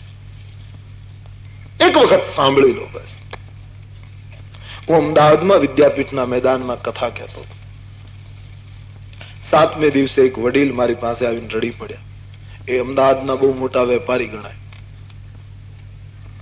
હું તો એને ઓળખું નહીં. મેં કીધું શું દાદા, કેમ? બોલે હું પહેલી વાર રામ કથા સાંભળું છું. જીવનમાં પૈસા અને વેપાર સિવાય મેં બીજું કશું કર્યું નથી. પહેલી વાર કથા સાંભળવા બેઠો છું. 7 દિવસથી કથા સાંભળું છું, પણ આજે એક વાત કહેવા આવ્યો છું. શું? બોલે મારે એક દીકરો છે, ભગવાનની દયાથી પુષ્કળ સંપત્તિ છે. દીકરો એકદમ આજના વિચારો ધરાવે છે. એને એક એવી સ્ત્રી સાથે લગ્ન કર્યા છે જે સ્ત્રી પણ એકદમ આજના વિચારની સ્ત્રી છે, છૂટછાટમાં માનનારી. મારા દીકરાના લગ્નમાં અમે એટલો ખર્ચ કર્યો, રિસેપ્શનમાં એટલો ખર્ચ કર્યો, મોટા મોટા માણસો આવવાના હતા. મને એમ થયું કે એક જ દીકરો છે, ધામધૂમથી પરણાવું. મેં પૂરી ઉમ્મીદથી એના લગ્ન કર્યા. મને એ માણસ વડીલ રડતા રડતા કહેતો હતો, બાપુ એક દુઃખ મારા મનમાં રહી ગયું, અને તે કે મારો છોકરો પરણીને ઘરે આવ્યો ત્યારે પતિ પત્ની મને પગે ન લાગે. મને એમ કે મારો દીકરો મને પગે લાગે, મારી પુત્ર વધુ મને પગે લાગે, પણ પગે ન લાગે. એ લોકો એમ માને પગે લાગવું ને એ તો બધું ભૂતકાળ, એ તો બધું જૂનવાણી માને. વળી પગે લાગવું ને આ બધું શું? પગે ન લાગે. પણ ખબર નહીં યોગ કામ કરી ગયો કે શું કામ કરી ગયું. હું એટલા માટે તમારા પાસે આવ્યો, એ વડીલે જાહેરાત કરીશું કે મારી સાથે મારા પુત્ર અને મારી પુત્ર વધુ પણ 7 દિવસથી કથા સાંભળે. અને આજ સવારે ખબર નહીં શું થયું, મારી જે ઝંખના હતી એ પૂરી થઈ. આજ સવારે બંને જણા કથામાં આવવા તૈયાર થયા ત્યારે મારા પગમાં પહેલી વાર પતિ પત્નીએ પ્રણામ કર્યા. એ કોણ કરે છે? પરમાત્માની કથાની એ અસર છે. સમાજ સુધારણા, સમાજની સમસ્યાનો ઉકેલ જેટલો સત્સંગ કરી શકે એટલું બીજું કોઈ ન કરી શકે મારો કહેવાનો આશય નથી. કરી શકશે, કરી શકે તો ધન્યવાદ, પણ સત્સંગ અને પ્રભુની કથા જેટલું કરી શકે, કારણ કે સ્વયંભૂ થશે આમાં. આટલી સંખ્યામાં તમે બેઠા છો, આમાં કેટલાયના જીવનમાં સળવળાટ પેદા થાય. એ ભગવત કથાની અસર છે. કથા દુઃખ ભૂલાવે છે. માટે કથા શ્રવણ કરો. ગમે ત્યાં કથા હોય, ગમે તે કથા કહેતું હોય, ગમે તે ગ્રંથની કથા હોય, ગમે તે ધર્મ તમને સત્સંગ સાંભળવાનો મળે, સાંભળો. ગુમાવવાનું કઈ નથી, કંઈક મળશે, કંઈક નવું જાણવાનું મળશે જે જીવન માટે ઉપયોગી છે. નિષ્ઠાથી જવું જોઈએ, નહીતર લોકોની પ્રમાણિકતા અડધી. ઘણા લોકો એમ કહે આ ગામમાં કથા છે, બહુ સરસ આયોજન, જોશું, એક ચક્કર મારી આવશું. કાંઈ જરૂર નથી, આરામ કરો.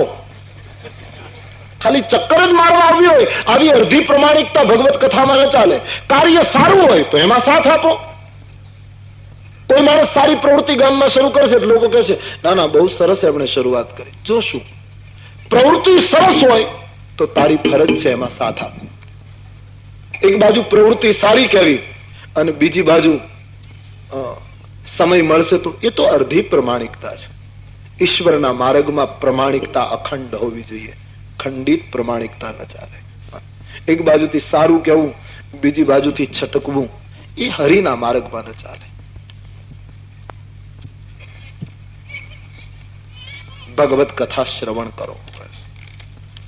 મને હું કચ્છમાં માંડવીમાં કથા કહેતો હતો, પછી એક યુવાન મને મળવા આવ્યો. મને કહે કે તમે કથાઓ કહો છો ને આટલા મોટા મંડપો બાંધવા પડે, આટલો ખર્ચ કરવો પડે, આટલા બધા લોકો 9-9 દિવસ સુધી 6-6 કલાક બેસીને કથા સાંભળે, આમાં રાષ્ટ્રને કેટલું નુકસાન થાય છે એની તમને ખબર? માંડવીના એક વિદ્યાર્થીએ મને આ પ્રશ્ન પૂછ્યો, રાષ્ટ્રને કેટલું નુકસાન થાય? મેં કહ્યું ભાઈ રાષ્ટ્રની આટલી બધી ચિંતા હોય તો તમારે દિલ્હી જવું જોઈએ. આટલી બધી ચિંતા રાષ્ટ્રની તમે કરો છો. બોલે કેટલા લોકો નિષ્ક્રિય થાય, છોકરાઓ શાળામાં ન જાય, વડીલો ધંધો છોડે, કેટલાય રજાઓ લઈ લઈને બેસે, આ બધા માણસોને ભેગા આ શું બધું? આથી સમાજને ફાયદો શું? મેં કહ્યું હું આને શું સમજાવું, કેમ આને સમજાવી શકાય? મેં તો સાંભળ્યું બરાબર. પછી ધીમે રહીને કહ્યું ભાઈ કથાકારોએ સમાજને શું આપ્યું એ તો હવે અત્યારે હું કઈ પ્રમાણ ના આપી શકું. તમે એક વખત કથા સાંભળો તો તમે તમારી મેળાએ નિર્ણય કરી શકો. પણ હવે તમે પહેલી વાર આવો છો ને સીધા એકદમ જાણે તકરાર કરવા આવ્યા હોય એવા હેતુથી આવ્યા છો. શું આપ્યું સમાજને કથા કરો એ તો હું નહીં કહી શકું, કથા એ શું, પણ એટલું તો જરૂર કહી શકું. શું કે એક સાસુ અને એક સસરો ઘરમાં બેઠા હોય તો એ 2 જણા આખા ઘરને બેઠા બેઠા હેરાન કરતા હોય. એને બદલે આખા ગામની સાસુ, આખા ગામના સસરાઓને અમે 9 દિવસ સુધી 6-6 કલાક એક મંડપમાં બેસાડી રાખ્યા. આ સમાજ ઉપર ઉપકાર નહીં? તમે એકને નથી સાચવી શકતા, અમે 9 દિવસ સુધી સાચવીએ, 6-6 કલાક સુધી. આ એક મોટો ફાયદો નહીં સમાજને?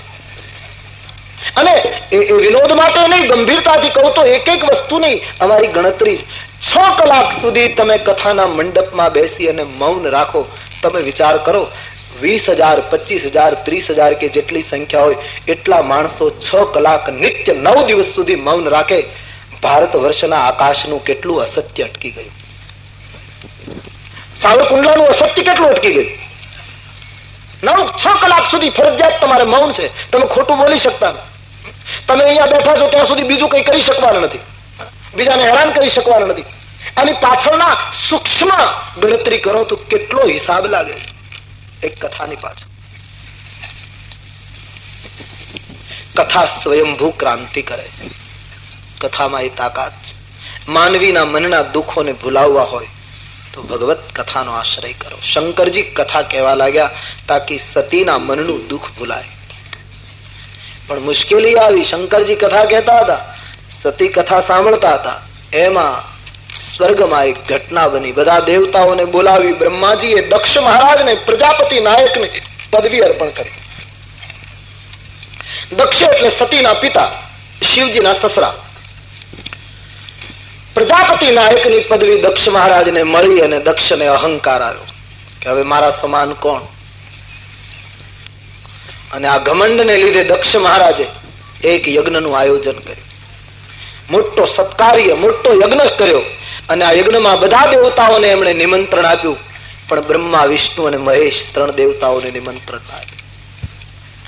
દક્ષ મહારાજને પોતાના જમાઈ શિવજીની સાથે મન દુઃખ થયેલું. એકવાર બ્રહ્મ સભામાં આવ્યા ત્યારે બધા દેવતાઓ ઉભા થઈ દક્ષને સન્માન આપેલું. શંકરજી ધ્યાનમાં હતા એટલે એને ખબર નહીં કે કોણ આવ્યું, એટલે પોતે ઉભા નહીં થયેલા. ત્યારથી એને મનમાં દુઃખ કે મારો જમાઈ મને આદર ના આપે, એનો બદલો લેવાનો અવસર શોધતા હતા. એમાં પ્રજાપતિ નાયકની પદવી મળી, યજ્ઞનું આયોજન કર્યું, પણ હેતુ શંકરનું અપમાન કરવાનું. કોઈ પણ યજ્ઞ કરો, કોઈ પણ સત્કાર્ય કરો, એનો હેતુ બીજાને દેખાડી દેવાની વૃત્તિ હોય. બીજાના અપમાન માટે તમે સત્કાર્ય કરો તો એ સત્કાર્યનો કોઈ અર્થ નથી. સત્કાર્યનો અર્થ છે બધાનો સ્વીકાર, બધાને આવકાર. આપણા દેશની સંસ્કૃતિએ આ સૂત્ર આપ્યું છે, સ્વીકાર કરો, બસ બધાને આવકાર. દક્ષનો યજ્ઞ બહુ સારો હતો, પણ હેતુ બહુ મળી, શંકરનું અપમાન કરવું. શંકરને બતાવી દેવું છે કે હું પણ અપમાન કરી શકું. હવે જે સત્કારી, શંકર એટલે વિશ્વાસ, ભવાની શંકરો વંદે શ્રદ્ધા વિશ્વાસ રૂપિણો. જે સત્કાર્યમાં વિશ્વાસને સ્થાન ન હોય એ સત્કાર્ય જ નથી. સત્કાર્યમાં વિશ્વાસ તો પ્રથમ હોવો જોઈએ. જે સત્કાર્યમાં વિશ્વાસને જગ્યા ન મળે એ સત્કાર્યમાં શ્રદ્ધા બળીને ભસ્મ થઈ જાય. ત્યાં શ્રદ્ધા ટકતી નથી. ભલે નાનું એવું સત્કાર્ય કરીએ, પણ બધાને આવકાર હોવો જોઈએ, બધાનો સ્વીકાર હોવો જોઈએ.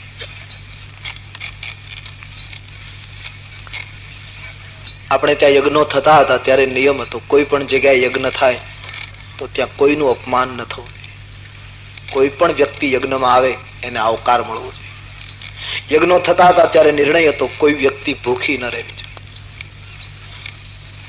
અગ્નિકુંડમાં ઋષિઓ ઘી હોમતા હતા, એ બધા કઈ સામાન્ય દ્રષ્ટિ વાળા મહાત્માઓ નહોતા. અગ્નિકુંડમાં ઘી તો હોમતા હતા, પણ સાથોસાથ દીનહીન સમાજને પૂરતું ભોજન મળતું હતું.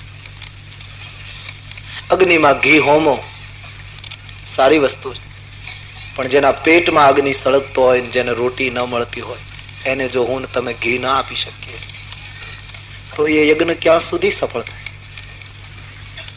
યજ્ઞ કરવાનો એનો અર્થ યજ્ઞ બંધ કરવા. યજ્ઞની સાથે માનવ યજ્ઞનું પણ ધ્યાન રાખે લોકો. જો બીજાનું અપમાન, બીજા તરફ તિરસ્કાર, તો કયો યજ્ઞ, કયું સત્કાર્ય? સમાજે આ કરવાની જરૂર છે. આપણા દેશમાં જયારે ગરીબી છે, જયારે મુશ્કેલી છે, ત્યારે ઈશ્વરે જેને સગવડ આપી હોય એની ફરજ છે ભગવાનને પ્રાર્થના કરીએ કે કોઈ ગરીબ ન હોય, કોઈ દીન ન હોય, કોઈ હીન ન હોય. પણ જયારે સમાજમાં આ સમસ્યા ઉભી છે ત્યારે સગવડ વાળા માણસોની ફરજ છે કે કંઈક કરે.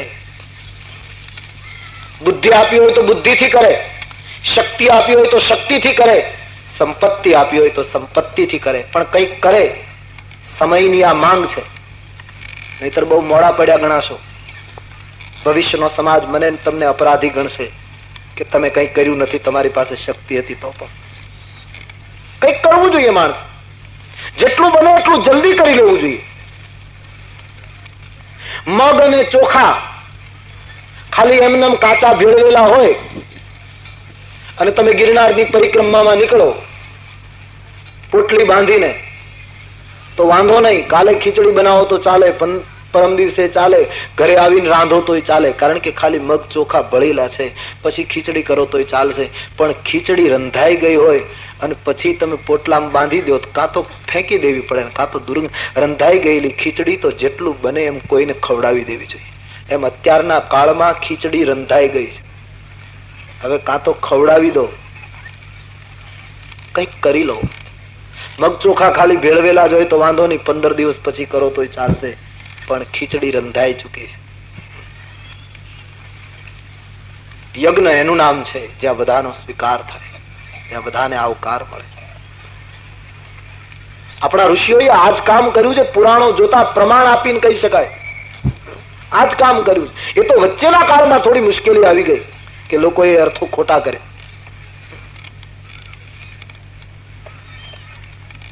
આપણે ત્યાં કથા છે ને, ધર્મરાજા યજ્ઞ કર્યો અને યજ્ઞમાં છેલ્લે ઘંટનાદ ન થયો.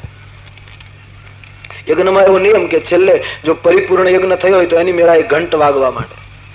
ધર્મરાજાના યજ્ઞમાં ઘંટ ન વાગ્યો. ભગવાન કૃષ્ણ હાજર હતા. ધર્મએ પૂછ્યું, ભગવાન ઘંટ કેમ નથી વાગતો? બોલે કંઈક ભૂલ હોવી જોઈએ. શું ભૂલ? બોલે તમે બધાને જમાડો તો છો, પણ કોઈ ભૂખ્યું રહી ગયું લાગે, તપાસ કરો. સેવકો દોડ્યા, નદીને કિનારે ગયા તો એક મહાત્મા બેઠા જપ કરે. ધર્મરાજાના સેવકોએ કહ્યું, બાપજી આપ પ્રસાદ લીધો? બોલે ના, ભૂખ્યો છું. બોલે તો તમે ભૂખ્યા બેઠા, એમાં યજ્ઞ પૂરો થતો નથી, લાખો રૂપિયાનો ખર્ચ બેકાર જાય. આપ આવીને ભોજન કરો તો શંખનાદ થાય, યજ્ઞની પૂર્ણાહુતિ થાય. મહાત્માએ કહ્યું, કોઈને ઘરે જમતો નથી, જાઓ તો. અરે બોલે ધર્મરાજનું નિમંત્રણ. બોલે સાચી વાત છે, લાગણી બદલ ધન્યવાદ, પણ મારું વ્રત છે, હું જમતો જ નથી. કહ્યું, બાપજી આવી જીદ ન કરો, ગ્રહસ્થનો યજ્ઞ છે. મહાત્મા આવ્યા ને ધર્મરાજાને વાત કરી, પ્રભુ એક મહાત્મા બેઠા છે, જીદ્દી, આવતા નથી, શું કરું? અર્જુન ગયા મનાવવા. બાપજી આપ અમારે ત્યાં પ્રસાદ લેવા ન આવો? મહાત્માએ કહ્યું, અર્જુન તમારી વાત સાચી, પણ મારું તો વ્રત છે. બોલે બાપજી વ્રત અમે પૂરું કરાવીએ, કઈ નિયમ હોય તો બતાવો. બોલે મારે ત્યાં મારો નિયમ છે, 100 યજ્ઞનું પુણ્ય મને આપે એને ઘરે હું એક વાર જમું. હવે અર્જુન કહે, એકમાં હજી ઘંટનાદ બાકી છે અને 100 નું પુણ્ય મારે કઈ રીતે આપવું? બાપજી આપ પધારો ના.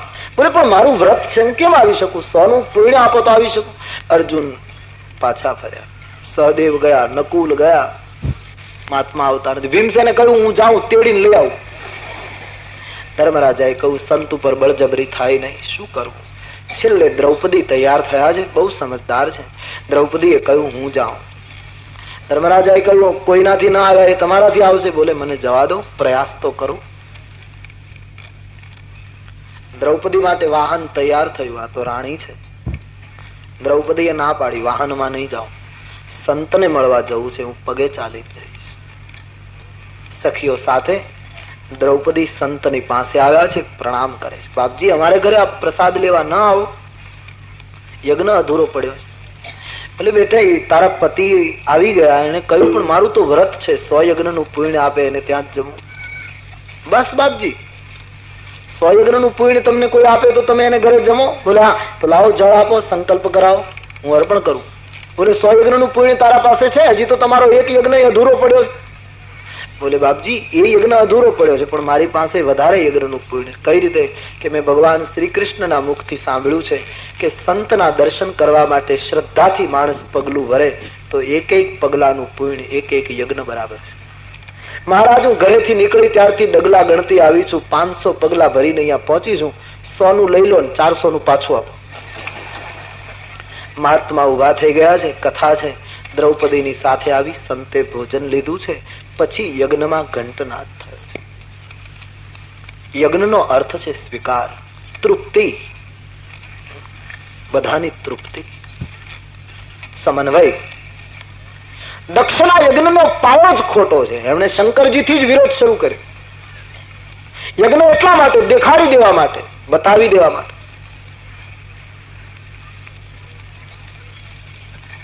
તમામ દેવતાઓને નિમંત્રણ આપ્યા, પણ શંકરજીને આમંત્રણ ના આપ્યું. નહીતર પોતાની પુત્રી ત્યાં સતી જાણી જોઈને આમંત્રણ ના આપ્યું. દેવતાઓને આમંત્રણ મોકલ્યું તો ખાસ કહ્યું, તમારે થોડો વધારે રસ્તો કાપવો પડે તો ભલે, પણ બધા જ કૈલાસ ઉપર થઈને જ આવજો. આવું દેવતાઓને ખાસ કહ્યું, જેથી કરીને શંકરને ખબર પડે કે આ લોકો જાય. તમામ દેવતાઓ વિમાનો શણગારીને, અપ્સરાઓને તૈયાર કરીને ઠાઠ માઠથી વિમાનો લઈ લઈને દક્ષના યજ્ઞમાં જવા માટે કૈલાસ ઉપરથી નીકળ્યા. શિવને અને સતીને બતાવ. દેવતાઓ ઊંચે રહે છે, પણ એ કઈ બહુ એની સ્થિતિ બહુ સારી નથી. ઈર્ષા તો ત્યાં પણ કામ કરે. એટલે જ હંમેશા કથામાં કહું કે દેવ બનવાની ઉતાવળ ન કરશો, સાચા માનવ બનો. જે જગ્યાએ પ્રભુએ જન્મ આપ્યો છે ત્યાં સાચા માનવ બનીએ તો બસ. દેવ બનવાની ઉતાવળ કરવાની. ત્યાં ગયા પછી ઈર્ષા, વિલાસ, ભોગ, નિંદા, આ બધું વેર, આ બધું જો ચાલુ રહેતું હોય તો દેવ બનીને શું ફાયદો? અને સંતોએ તો બહુ સરસ કહ્યું કે દેવ બનવા માટે કઈ કરવું નહીં પડે, તો એમનેમ થઈ જવાશે. છોકરાઓ કાગળ લખશે બાપા દેવ થઈ ગયા, કઈ કર્યા વગર થવાનું જ છે. માનવ બનવા માટે પુરુષાર્થની જરૂર છે. દેવ તો એમનેમ પણ થઈ જાય. તમામ દેવતાઓ વિમાનો લઈ લઈને નીકળ્યા છે. કૈલાસ ઉપર કથા ચાલતી હતી. વિમાનનો અવાજ સાંભળતા સતીએ જોયું આકાશમાં. શંકરજીને કથામાં વિક્ષેપ કરીને પૂછ્યું, મહારાજ વિમાનો ક્યાં જાય? કોને ઘરે ઉત્સવ છે? દેવી વિમાનો ક્યાં જઈ રહ્યા, કોને ઘરે ઉત્સવ, એ જાણવામાં ફાયદો નથી, તમને દુઃખ થશે. બોલે નહીં, બતાવો. કેટલી વાર ના પાડી છતાંય સતી માન્યા નહીં. ત્યારે શિવજીએ કહ્યું, તમારા પિતા યજ્ઞ કરે, મારી સાથે વેર છે એટલે તમારી બધી બહેનોને બોલાવી છે, પણ હમરે બયર તુમ હી બિસરાઈ, મારી સાથે વેરને લીધે તમને બોલાવ્યા નથી. અને સતી હું જાણું છું, માતા પિતાને ઘરે સંતાન આમંત્રણ વગર જઈ શકે, ગુરુના આશ્રમમાં શિષ્ય આમંત્રણ વગર જઈ શકે, મિત્રને ઘરે મિત્ર આમંત્રણ વગર જઈ શકે, ભગવત સંબંધી કોઈ પણ કાર્યમાં કોઈ પણ વ્યક્તિ આમંત્રણ વગર જઈ શકે. પણ આપણા જવાથી સામી વ્યક્તિને દુઃખ થતું હોય, આપણું આગમન એમને અરુચિકર હોય તો તહા ગયે કલ્યાણ ન હોય. યજ્ઞ કરે છે પણ મારી સાથે જરા મન દુઃખ એટલે તમને બોલાવ્યા નથી. શંકરજીએ બધી વાત કરી. સતીના મનમાં ઈચ્છા થઈ પિતાને ઘરે જવાની. પિતા ભવન ઉત્સવ પરમ, જો પ્રભુ આયસુ હોય તો મેં જાવું કૃપાયતન, સાદર દેખન સોય. મારા પિતાને ત્યાં પ્રસંગ છે, આપ આજ્ઞા આપો. આપ ના આવો તો કઈ નહીં, પણ હું જાઉં. અને વ્યવહારની દ્રષ્ટિએ પણ સ્વાભાવિક છે કે માતા પિતાને ત્યાં પ્રસંગ હોય તો પુત્રીનું મન ખેંચાય, એ સહજ હતું. સતીને એમ કે આબાને માતા પિતાને મળું તો શંકરજીએ મારો ત્યાગ કર્યો, એ દુઃખ હું ભૂલી શકું. માણસ ઉપર દુઃખ આવે ને ત્યારે દુઃખમાંથી મુક્ત થવા માટે એ ફાંફા મારે. હું આને મળું તો મને દુઃખમાંથી મુક્તિ મળે, હું આને મળું તો કઈ ફાયદો થાય. સંતો એનાથી ઉલટું કરે. સંત ઉપર દુઃખ પડે ત્યારે દુઃખથી મુક્ત થવા માટે પ્રયાસ ન કરે, પણ મારા જીવનમાં દુઃખ કેમ આવ્યું એ ભૂલને શોધવાનો પ્રયાસ કરે. સંતો દુઃખનો આરંભ ગોતે, સંસારીઓ દુઃખની સમાપ્તિ કેમ થાય એના માટે દોડાદોડી કરે. આટલો ફરક, એ બુદ્ધ કા સૂત્ર હે. સતીને થયું માતા પિતાને મળું તો દુઃખ ઘટે, પણ એટલો વિચાર ન કરી શક્યા કે જેનો શિવ રૂઠે એનું પછી આખું જગત રૂઠે. ગમે ત્યાં જાય માણસ. કોટનું એક બટન ખોટું દેવાય ને તો પછી બધા ખોટા દેવાય. આ બિલકુલ વ્યવહારનો આપણો અનુભવ છે. જો પહેલેથી પહેલું જ બટન સરખું દેવાઈ ગયું હોય તો કોઈ પ્રશ્ન નથી, પણ એક બટન ખોટું દેવાયું તો આખી લાઈન ખોટી આવશે. એમ સતીને પહેલું જ બટન ખોટું દેવાયું છે, પહેલી જ ભૂલ ખોટી થઈ છે, આખી પરંપરા ખોટી શરૂ થઈ. શંકરજીએ ના પાડી, ન માન્યા. મને મારા પિતાને ત્યાં જવા દો, તમે ના આવો તો કઈ નહીં. કહી દેખા હરિયત્ન બહુ રહીન દક્ષ કુમારી. બાબાજી સતત દક્ષ કુમારી શબ્દનો પ્રયોગ કર્યા કરે છે, કારણ કે શિવ પત્ની તો હવે છે નહીં, જગજનની તત્વ પણ તૂટી ગયું છે, હવે ખાલી દક્ષ કુમારી જ છે. તેથી બાબાજી સતત એ શબ્દનો પ્રયોગ કરે. કહી દેખા હરિયત્ન બહુ રહીન દક્ષ કુમારી, દિયો મુખ્ય ગણ સંગ તબ વિદા કિન્હી ત્રિપુરારી. બે ગણોને સાથે મોકલ્યા, સતીને રવાના કર્યા. શિવજીને મનમાં થયું સતીનું કલ્યાણ નહીં થાય. ગણોની સાથે સતી દક્ષના યજ્ઞમાં પધારે છે. અહીં દક્ષે બધાને કડક સૂચના આપેલી કે આ યજ્ઞ શિવનું અપમાન કરવા માટે છે. શંકર તો સ્વમાની છે, નહીં આવે, પણ કદાચ મારી પુત્રી આવે તો મારી પુત્રીનું સન્માન પણ કોઈએ કરવાનું નથી. અને જે પાર્વતીનું સન્માન કરશે સતીનું, એને મૃત્યુદંડ ભોગવવો પડશે. આમ કડક સૂચના દક્ષે આપી. રામાયણમાં લખ્યું છે, સતી જયારે પિતાને ઘરે પહોંચ્યા, માનસકારે કહ્યું, પિતા ભવન જબ ગઈ ભવાની, પિતા ભવન જબ ગઈ ભવાની, પિતા ભવન જબ ગઈ ભવાની.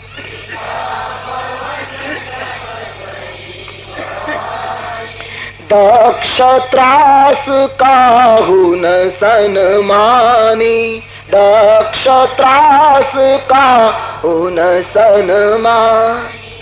દક્ષના ત્રાસને લીધે કોઈએ સતીનું સન્માન ન કર્યું.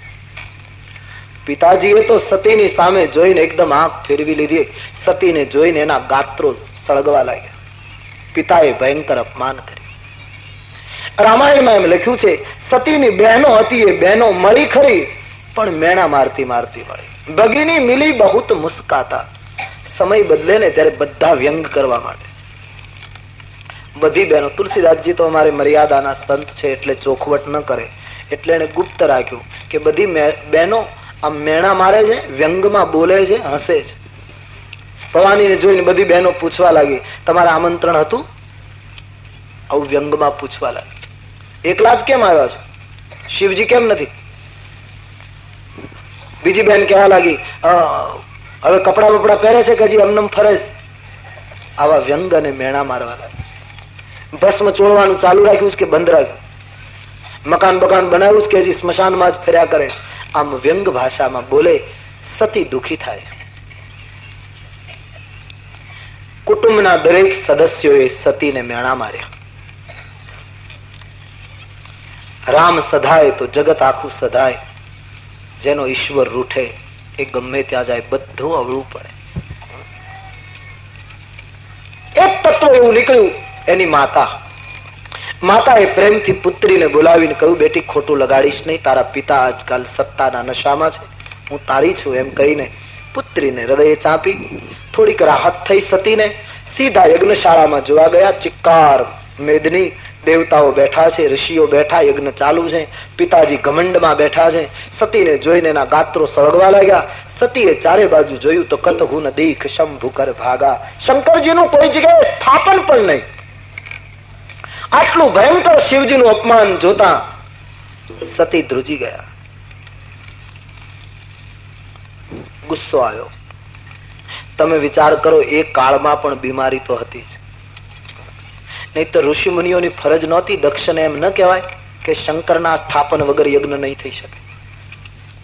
તમે બીજી રીતે એનું અપમાન કરી શકો, બાકી યજ્ઞમાં તો શંકરનું સ્થાપન હોવું જોઈએ. પણ દક્ષને પદવી મળ્યા પછી દક્ષે એમ કહ્યું છે કે ઋષિઓ, દક્ષિણા વધારે લેવી તો વધારે લો, બાકી શંકર વગરનો યજ્ઞ કરાવો. કહ્યું સારું, આટલી દક્ષિણા વધારે. એમને કરે. બીમારી તો ત્યારે હતી, નહીં તો અહીંયા બોલવું જોઈએ. તો ઋષિમુનિઓની ફરજ હતી કે શંકરના સ્થાપન વગર યજ્ઞ શક્ય નથી. અને એ ઋષિમુનિઓ અહીંયા અપરાધી બન્યા છે, તેથી સતીએ ઋષિમુનિઓને પણ દંડ આપ્યો છે. રામાયણમાં લખ્યું છે. શિવનો અર્થ થાય કલ્યાણ. જે સત્કાર્યમાં કલ્યાણને સ્થાન ન હોય એ સત્કાર્ય નથી. જે સત્કાર્યમાં માનવ કલ્યાણનો વિચાર ન હોય, જે સત્કાર્યમાં કલ્યાણકારી વિચારધારા ન હોય, એ સત્કાર્યનો શું અર્થ? આખા મંડપમાં ઘૂમીને જોયું, શિવનું સ્થાપન નહીં. સતી એકદમ દુખી થયા છે. એકદમ આવેશમાં આવેલા સતીએ દેવતાઓને, ઋષિઓને બધાને સંબોધન કરતા ઉગ્ર ભાષામાં નિવેદન કર્યું. કૈસું ના હું સભાસદ સકલ મુનિંદા. હે મુનિઓ, તમે પણ અપરાધી છો. નિંદા કરનારો ગુનેગાર છે એટલું નહીં, નિંદામાં મૌન સાથ આપનાર પણ ગુનેગાર છે. આજ આ યજ્ઞ મંડપમાં જેમણે શિવની નિંદા કરી, જેમણે શિવનો અપરાધ કર્યો, એ દરેકને હું ફળ આપીશ. મારા પિતા મંદમતી છે. હું ગમે તેટલું મારા પિતાની સાથે સંબંધ તોડી નાખું તો એ દુનિયા મને દક્ષ પુત્રી કહેશે. અને જેનો પિતા શંકરનું અપમાન કરે એની દીકરી તરીકે હવે મારે સમાજમાં જીવવું નથી. હવે તો મારે એવા બાપની દીકરી બનવું છે જે પિતા શંકરની નિંદા ન કરે, પણ શંકરને પોતાના શિખર ઉપર બેસાડે. હવે તો હિમાલયની પુત્રી તરીકે જન્મવું છે કે જે હિમાલયના શિખર ઉપર શંકરજી નિવાસ કરે. દક્ષ પુત્રી તરીકે મારે જીવન પૂરું કરવું. હું બધાને યોગ્ય ફળ આપીશ. આમ કહી સતી યજ્ઞકુંડની બાજુમાં ઉભા રહ્યા. યોગ અગ્નિ પ્રજ્વલિત થયો. એક ક્ષણની અંદર ભયંકર જ્વાળામાં સતીનો દેહ બળીને ભસ્મ થયો. આખા યજ્ઞ મંડપમાં હાહાકાર થઈ ગયો. શંકરના ગણોએ જોયું, અમારી માતા બળી ગઈ. શિવ ગણો રોષે ભરાયા. યજ્ઞ વિધ્વંસ કરવા લાગ્યા, બધું તોડવા લાગ્યા. જ્યાં જોઈએ ત્યાં બધી ભાંગફોડ શરૂ થઈ. મહાત્માઓ ભાગ્યા, દેવતાઓ ભાગ્યા. ભૃગુ નામના મહાત્માએ આવી થોડો એવો યજ્ઞ બચાવ્યો, જેટલું બચાવી શકાય એટલું. અને અહીં ભગવાન શંકરજીને સમાચાર મળ્યા કે તમારું અપમાન સહન ન થતા સતીએ દેહ ત્યાગ કર્યો. ઓ, શંકરજીની આંખો લાલ થઈ ગઈ. વીરભદ્ર પરિકોપ પઠાય. જટા પછાડી વીરભદ્ર નામનો ગણ ઉત્પન્ન કર્યો. પુરાણોમાં કથા છે. વીરભદ્રે કહ્યું, મહારાજ હુકમ બોલે, જા દક્ષના યજ્ઞમાં, કઈ બચવું ન જોઈએ. અને વીરભદ્ર આવ્યો છે, સમગ્ર યજ્ઞનો વિનાશ કર્યો છે. દક્ષની દુર્ગતિ થઈ. બસ સિદ્ધાંતના રૂપમાં કેવલ એટલું જ કહેવું છે કે જે સત્કાર્ય નાનું હોય કે પછી મોટું હોય એની પાછળ કલ્યાણકારી ભાવના નહીં હોય તો ગમે તેટલા મોટા માણસનું સત્કાર્ય હોય તો પણ એ નિષ્ફળ જશે. અને તેથી હું ગઈકાલે પણ કહેતો હતો કે કેવલ સત્કાર્યથી અહંકાર જતો નથી. ઘણી વખત સમાજમાં બને છે સત્કાર્યોથી અહંકાર મજબૂત બને. અમે આટલો મોટો યજ્ઞ કર્યો, અમે આટલું મોટું સત્કાર્ય કરી શક્યા, અહંકાર પુષ્ટ બને. ભગવાન પાસે સત્કાર્ય કરવું સારી વાત છે, પણ સત્કાર્યનો અહંકાર પણ જતો રહેવો જોઈએ. સાબુથી કપડાનો મેલ જાય એ સારી વાત છે, પણ કપડામાં પાછો સાબુ ન રહી જવો જોઈએ, સાબુ પણ નીચોવાઈ જવો જોઈએ. એમ સત્કાર્યથી દુર્ગુણ ધોવાય, પણ પછી સત્કાર્ય કરવાનો અહંકારનો સાબુ રહી જાય તો પણ કપડું મેલું મેલું ગણાશે. સત્કાર્ય જન્મ જન્મ શિવ પદે અનુરાગા, આ માંગણી કરીને સતીએ દેહ બાળ્યો. પરિણામ એ આવ્યું, તુલસીદાસજીએ લખ્યું, તે કારણ હિમગિરી ગૃહ જાય, જનમી પાર્વતી તનુ પાય. આ કારણને લઈને સતીનો બીજો જન્મ હિમાચલ ને ત્યાં પુત્રી તરીકે થયો. દક્ષની પુત્રી તરીકે જે ચંચળ શ્રદ્ધા હતી એ સળગી ગઈ અને હવે હિમાલયની સ્થિરતામાંથી એક નવી શ્રદ્ધાનો જન્મ થયો. સ્થિર, મજબૂત, દ્રઢ શ્રદ્ધાનો જન્મ થયો. પાર્વતી એટલે શ્રદ્ધા. હિમાલયને ત્યાં મોટી ઉંમરે દીકરીનો જન્મ થયો. આનો અર્થ એમ થાય કે બચપણમાં સાચી શ્રદ્ધા જન્મે, યુવાનીમાં જન્મે તો ધન્ય, પણ મોટી ઉંમરે જો શ્રદ્ધાનો જન્મ થઈ જાય માણસના જીવનમાં તો ઘણું સારું. શ્રદ્ધા જન્મશે ના જીવનમાં તો ક્યારેક વિશ્વાસ આંગણે આવીને ઉભો રહેશે, પણ શ્રદ્ધા જન્મવી જોઈએ. શ્રદ્ધાનો જન્મ થવો જોઈએ. પાર્વતીનો જન્મ યાની શ્રદ્ધાનો જન્મ. પ્રત્યેક વ્યક્તિમાં સાચી શ્રદ્ધા જન્મવી જોઈએ.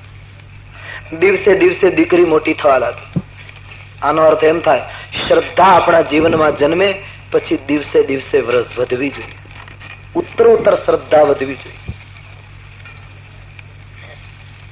શ્રદ્ધા એનું નામ કહેવાય જે પછી ઘટે નહીં, વધતી જ જાય. બસ ત્યારે આપણે ત્યાં મુશ્કેલી એ છે કે તમે જો ઘણી વખત માણસને શરૂઆતમાં એવી શ્રદ્ધા બેસી જાય અમુક વ્યક્તિ ઉપર, અમુક પ્રસંગ ઉપર, અમુક કાર્યોમાં, અને પછી એટલી મોટી છલાંગ ભરી લે અને પછી ધીમે ધીમે પાછી શ્રદ્ધા ઓછી થવા માંડે.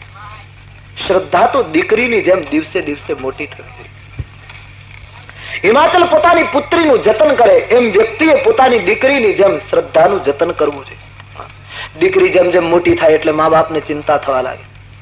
મા બાપ ગમે ત્યાં હોય દીકરીનું એને ચિંતા મનમાં રહ્યા કરે કે હવે દીકરી મોટી થઈ. એમ શ્રદ્ધા જયારે મોટી થાય ત્યારે મા બાપે એને કન્યાની જેમ સાચવવી જોઈએ. જેમ દીકરી ઉંમરલાયક થાય એટલે મા બાપને ચિંતા થયા કરે કે મારી પુત્રીના પગલા કોઈ ખોટી દિશામાં ન જાય. એમ શ્રદ્ધા જયારે મોટી થાય ત્યારે ઉપાસકે ખ્યાલ રાખવો જોઈએ કે મારી શ્રદ્ધા ક્યાંક ખોટા માર્ગે ચડી ન જાય, મારી શ્રદ્ધા ગલત માર્ગ ન લઈ લે. શ્રદ્ધાનો માર્ગ છે વિશ્વાસનો, એને બદલે ક્યાંક બીજે જતી ન. આમ શ્રદ્ધાનું નિરૂપણ થવું જોઈએ.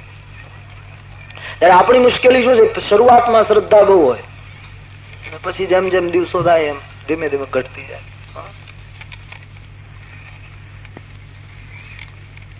શેરડીનો આખો સાંઠો જેને ખાવો હોય એને ખાવાની શરૂઆત થળીએથી ન કરાય, આગળથી કરવી જોઈએ. આખો સાંઠો જેને ખાવો હોય એને એક જ ટુકડો ખાઈને શેરડી મૂકી દેવી હોય, એ વચ્ચેથી ખાય કે થળિયાથી ખાય તો ચાલે. શ્રાવણ મહિનામાં જ ભક્તિ કરીને બધું મૂકી દેવું હોય એના માટે કોઈ 12 મહિના જેને ભજન કરવું હોય એને થળિયેથી શરૂઆત ન કરાય, ઉપર આગળથી શરૂઆત કરાય. કારણ કે આગળથી ખાવાની શરૂઆત કરી જાય 3 દિવસે ટપાલ આવતી હોય 3 મહિને થઈ જાય, પછી ધીમે ધીમે ધીમે ઘટતું જાય. શ્રદ્ધા તો હિમાલયની દીકરી જેમ મોટી થવી જોઈએ. એટલી મોટી થવી જોઈએ કે વિશ્વાસ એને દ્વાર આવે. શ્રદ્ધા એટલી બધી આગળ વધવી જોઈએ કે એને ઘરે કાર્તિક સ્વામીનો જન્મ થઈ જાય. આ શ્રદ્ધાની સફળતા. પુત્રીનું આગમન થતા હિમાચલ પ્રદેશ સમૃદ્ધ થવા લાગ્યો.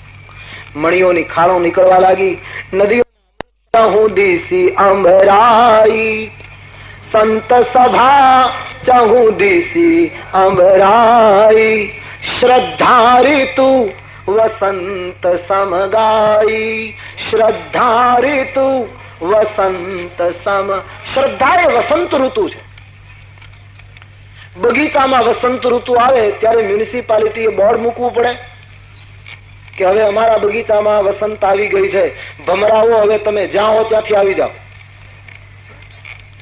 કોયલને નિમંત્રણ આપવું પડે કે હવે કોયલો જ્યાં હોય ત્યાંથી આવી જાઓ. વસંત ઋતુ આવે હિમાચલની પુત્રીનો હાથ જુએ. હિમાચલ મહિના, હા પ્રભુ, તમારી પુત્રી જગતમાં જગદંબા થઈને પૂજાશે. આના નામ ઉમા, અંબિકા, ભવાની આવા બધા નામ રહેશે. તમારી પુત્રીનું સૌભાગ્ય અખંડ થશે. તમારી પુત્રીના ચરિત્રને લીધે તમને માતા પિતાને જગતમાં યશ અને કીર્તિ મળશે. તમારી પુત્રી નું નામ લેવાથી સમાજની સ્ત્રીઓ પાતિવ્રત ધર્મનું પાલન કરી શકશે. તમારી દીકરીની સ્તુતિ કરવાથી જગતની સ્ત્રીઓ પતિવ્રતા ધર્મ પાળવામાં સફળ રહેશે. જગતની દુર્ગા અને અંબા બની પૂજાશે, સિદ્ધિદાતા બનશે. તમે બહુ ભાગ્યશાળી છો. હિમાચલ અને મહિના પુત્રીનું આવું દિવ્ય ભાગ્ય સાંભળીને ખૂબ રાજી થયા. જોતા જોતા નારદજીએ છેલ્લે કહ્યું, એક રેખા જરા બરાબર નથી. જ્યોતિષીઓને ખૂબી જે હોય એ છેલ્લે જ મૂળ વાત કરે, પેલા બધું બરાબર કરે. એક માણસ જો, મને કોઈએ બહુ સરસ રમૂજમાં વાત કરી, એક માણસ જોશ જોવાનું કામ કરતો હતો, પછી એની પાસે એક માણસ જોશ જોવડાવવા ગયો. બાપજી બહુ દુઃખી છું, કંઈક જોઈ આપો ને, શું નડે છે જરા કંઈક બતાવો, આમાંથી મુક્તિ મળે. પેલા એ જોશ જોયા, વિદ્વાન હતો એ માણસ. કહ્યું તમને શનિની મુશ્કેલી છે, તમારે આવો નંગ નાખીને આવી વીંટી પહેરવી પડશે ને 151 રૂપિયા દક્ષિણા આપો એટલે હું જપ કરી દઉં, અને તાકાત નથી શનિ ઉભો રહે. પેલા કહ્યું બાપજી 151 રૂપિયા કઈ હોય, તમારી સાથે અમારો જૂનો સંબંધ, કે આટલું બધું હોય કઈક તો. એટલે કહ્યું 101 આપજો, ચાલો કરી નાખશું. કહ્યું પણ 100 રૂપિયા વધારે કહેવાય બાપજી, હું ગરીબ માણસ છું, માંડ માંડ ચલાવું, 100 રૂપિયા જેવી રકમ. 51 આપજો, કરી નાખે. કહ્યું પણ 51 વધારે કહેવાય, આટલા બધા કેમ? 25 આપજો, તમારે અમારા ઘર જેવો સંબંધ છે, કરી નાખીશ, 25 માં પતાવી દે. અરે બોલે બાપજી હજી કઈક દયા કરો. 11 આપજો, હું જપ નહીં કરું, મારો ચેલો છે એને બેસાડી દઈશ, કરી નાખશે. 11 આપજો. અરે બોલે બાપજી પણ 11 રૂપિયા કેમ કાઢવું, આ મોંઘવારી એક તો મુશ્કેલી. 5 આપજો. પેલા કહ્યું પણ 5 વધારે કે 1.25 રૂપિયા આપજો, કરી નાખશે. પેલા કહ્યું પણ 1.25 રૂપિયા નથી. જ્યોતિષે કહ્યું તો લેર કર ને, તને શનિ શું કરે, તારી પાસે 1.25 નથી, તને શનિ કરવાનો શું? શનિ તો સગવડ વાળાને હેરાન કરે. હવે તારે 1.25 રૂપિયા નહીં, તું શું કામ ગભરાય? લેર કર. તને શનિ નહીં નડે, તું નડવો હોય તો નડે કદાચ શનિ ને. 1.25 રૂપિયા તારી પાસે નહીં, શનિ તને કરવાનો શું? તમારી પુત્રીને એક મુશ્કેલી છે. હિમાચલે કહ્યું શું બાપજી? એને પતિ કેવો મળશે? સુનિયો બાપજી, એ તો મહત્વનું હોય છે માતા પિતા અને પુત્રીના ભાગ્ય માટે. કેવો પતિ? મારી ઉમાના ભાગ્યમાં જ. બોલે એના પતિની રેખા એમ બતાવે છે, અગુણયમાન માતુ પિતુ હીના ઉદાસીન સબ સંશય ક્ષીણા. આને પતિ એવો મળશે જે અગુણ હશે, જે અમાન હશે, જેને માતા પિતા જ નહીં હોય, સ્મશાનમાં ભટકતો હશે, જેને કોઈ મિત્ર નહીં, કોઈ દુશ્મન નહીં, રાગ નહીં, દ્વેષ નહીં. આવો પતિ એને પ્રાપ્ત થશે. અગુણ, અમાન, માતા પિતા નહીં, ભિક્ષા માંગી ખાતો હશે. આવું બધું સાંભળતા માતા પિતાની આંખમાં આંસુ આવી ગયા. બાપજી આપ શું કહો, આટલી સુંદર કન્યાને આવો પતિ મળે? બોલે હાથમાં આવી રેખા છે. ભવાની પણ આંખમાં પણ આંસુ આવી ગયા સાંભળતા. પણ ભવાની સમજી ગયા, એને પ્રેમના હર્ષના આંસુ આવ્યા. કારણ કે સમજી ગયા કે નારદજી જેનું વર્ણન કરે શંકર સિવાય બીજું કોઈ હોઈ શકે નહીં. માતા પિતા સમજી શક્યા નહીં. માતા પિતાને દુઃખ થયું. બાપજી તમે કહો એટલા યજ્ઞો કરું, અનુષ્ઠાન કરાવું, આપ કહો એટલા જપ કરાવું, મારી દીકરીને આવો પતિ ન મળવો જોઈએ. અગુણમાન પતિ મળે, કઈક ફેરફાર કરો. નારદજીએ કહ્યું હિમાચલ, આ તો વિધિ લેખની વાત છે. કહ મુનીશ હિમવંત સુનુ, જો વિધિ લિખા લીલાર, દેવ દનુજ નર નાગ મુનિ કો ઉન મેટનહાર. વિધાતા એ માનવીના લલાટમાં જે લખ્યું હોય એને હે હિમાચલ કોઈ મિટાવી શકે નહીં. તમારી પુત્રીને મેં વર્ણવ્યો એવો પતિ મળશે, પણ એક થાય, મારું અનુમાન એવું છે કે વરરાજાના જે દુર્ગુણો મેં તમારા આગળ વર્ણવ્યા એ મારી માન્યતા પ્રમાણે શંકરજી ધરાવે છે. બધી વસ્તુ શિવને લાગુ પડે છે, અને તમારી પુત્રીને શિવ જો પતિ તરીકે મળે તો દૂષણ ભૂષણ બની જશે. તમે જગતમાં ધન્ય બની જશો. શંકર જો તમારા જમાઈ બને, તમારી પુત્રીનો સ્વીકાર કરે તો તમે મહાન બની જશો. કારણ કે બધું શંકરને લાગુ પડે છે, અને માતા પિતા નથી, અજન્મા છે, સ્મશાનમાં પડે છે, ભિક્ષા માંગીને પેટ ભરે, અગુણ છે, અમાન છે, બધું એને લાગુ પડે. હિમાચલ શિવ મળે તો ધન્ય થઈ જવાય, પણ શંકરને મેળવવા માટે હિમાચલ ખૂબ તપ કરવું જોઈએ. પુત્રીનું કલ્યાણ ઈચ્છતા હો તો તમારી પુત્રીને કહો આટલી નાની ઉંમરથી આરાધનાનો આરંભ કરે. સાધુએ કેટલું સત્ય કહી દીધું. શિવની પ્રાપ્તિ કરવી હોય તમારી પુત્રીએ તો કહો નાનપણથી ઉપાસના શરૂ કરે. ભગવાન કરે જો શિવ પ્રાપ્ત થાય તો ધન્ય ધન્ય બની જશે. દુર્ગુણો સદગુણ બની જશે. જગતના માતા પિતા બની પૂજા છે દુનિયામાં. મારો આશીર્વાદ છે, તમારી પુત્રીનું કલ્યાણ થશે. એને કહો સાધના કરે. આનું નામ સંત. નારદજીએ જોશ જોયા, પણ એમ ન કહ્યું કે હું એના માટે જપ કરી દઉં. નારદજીએ એમ કહ્યું તમારી દીકરીને કહો જપ કરે.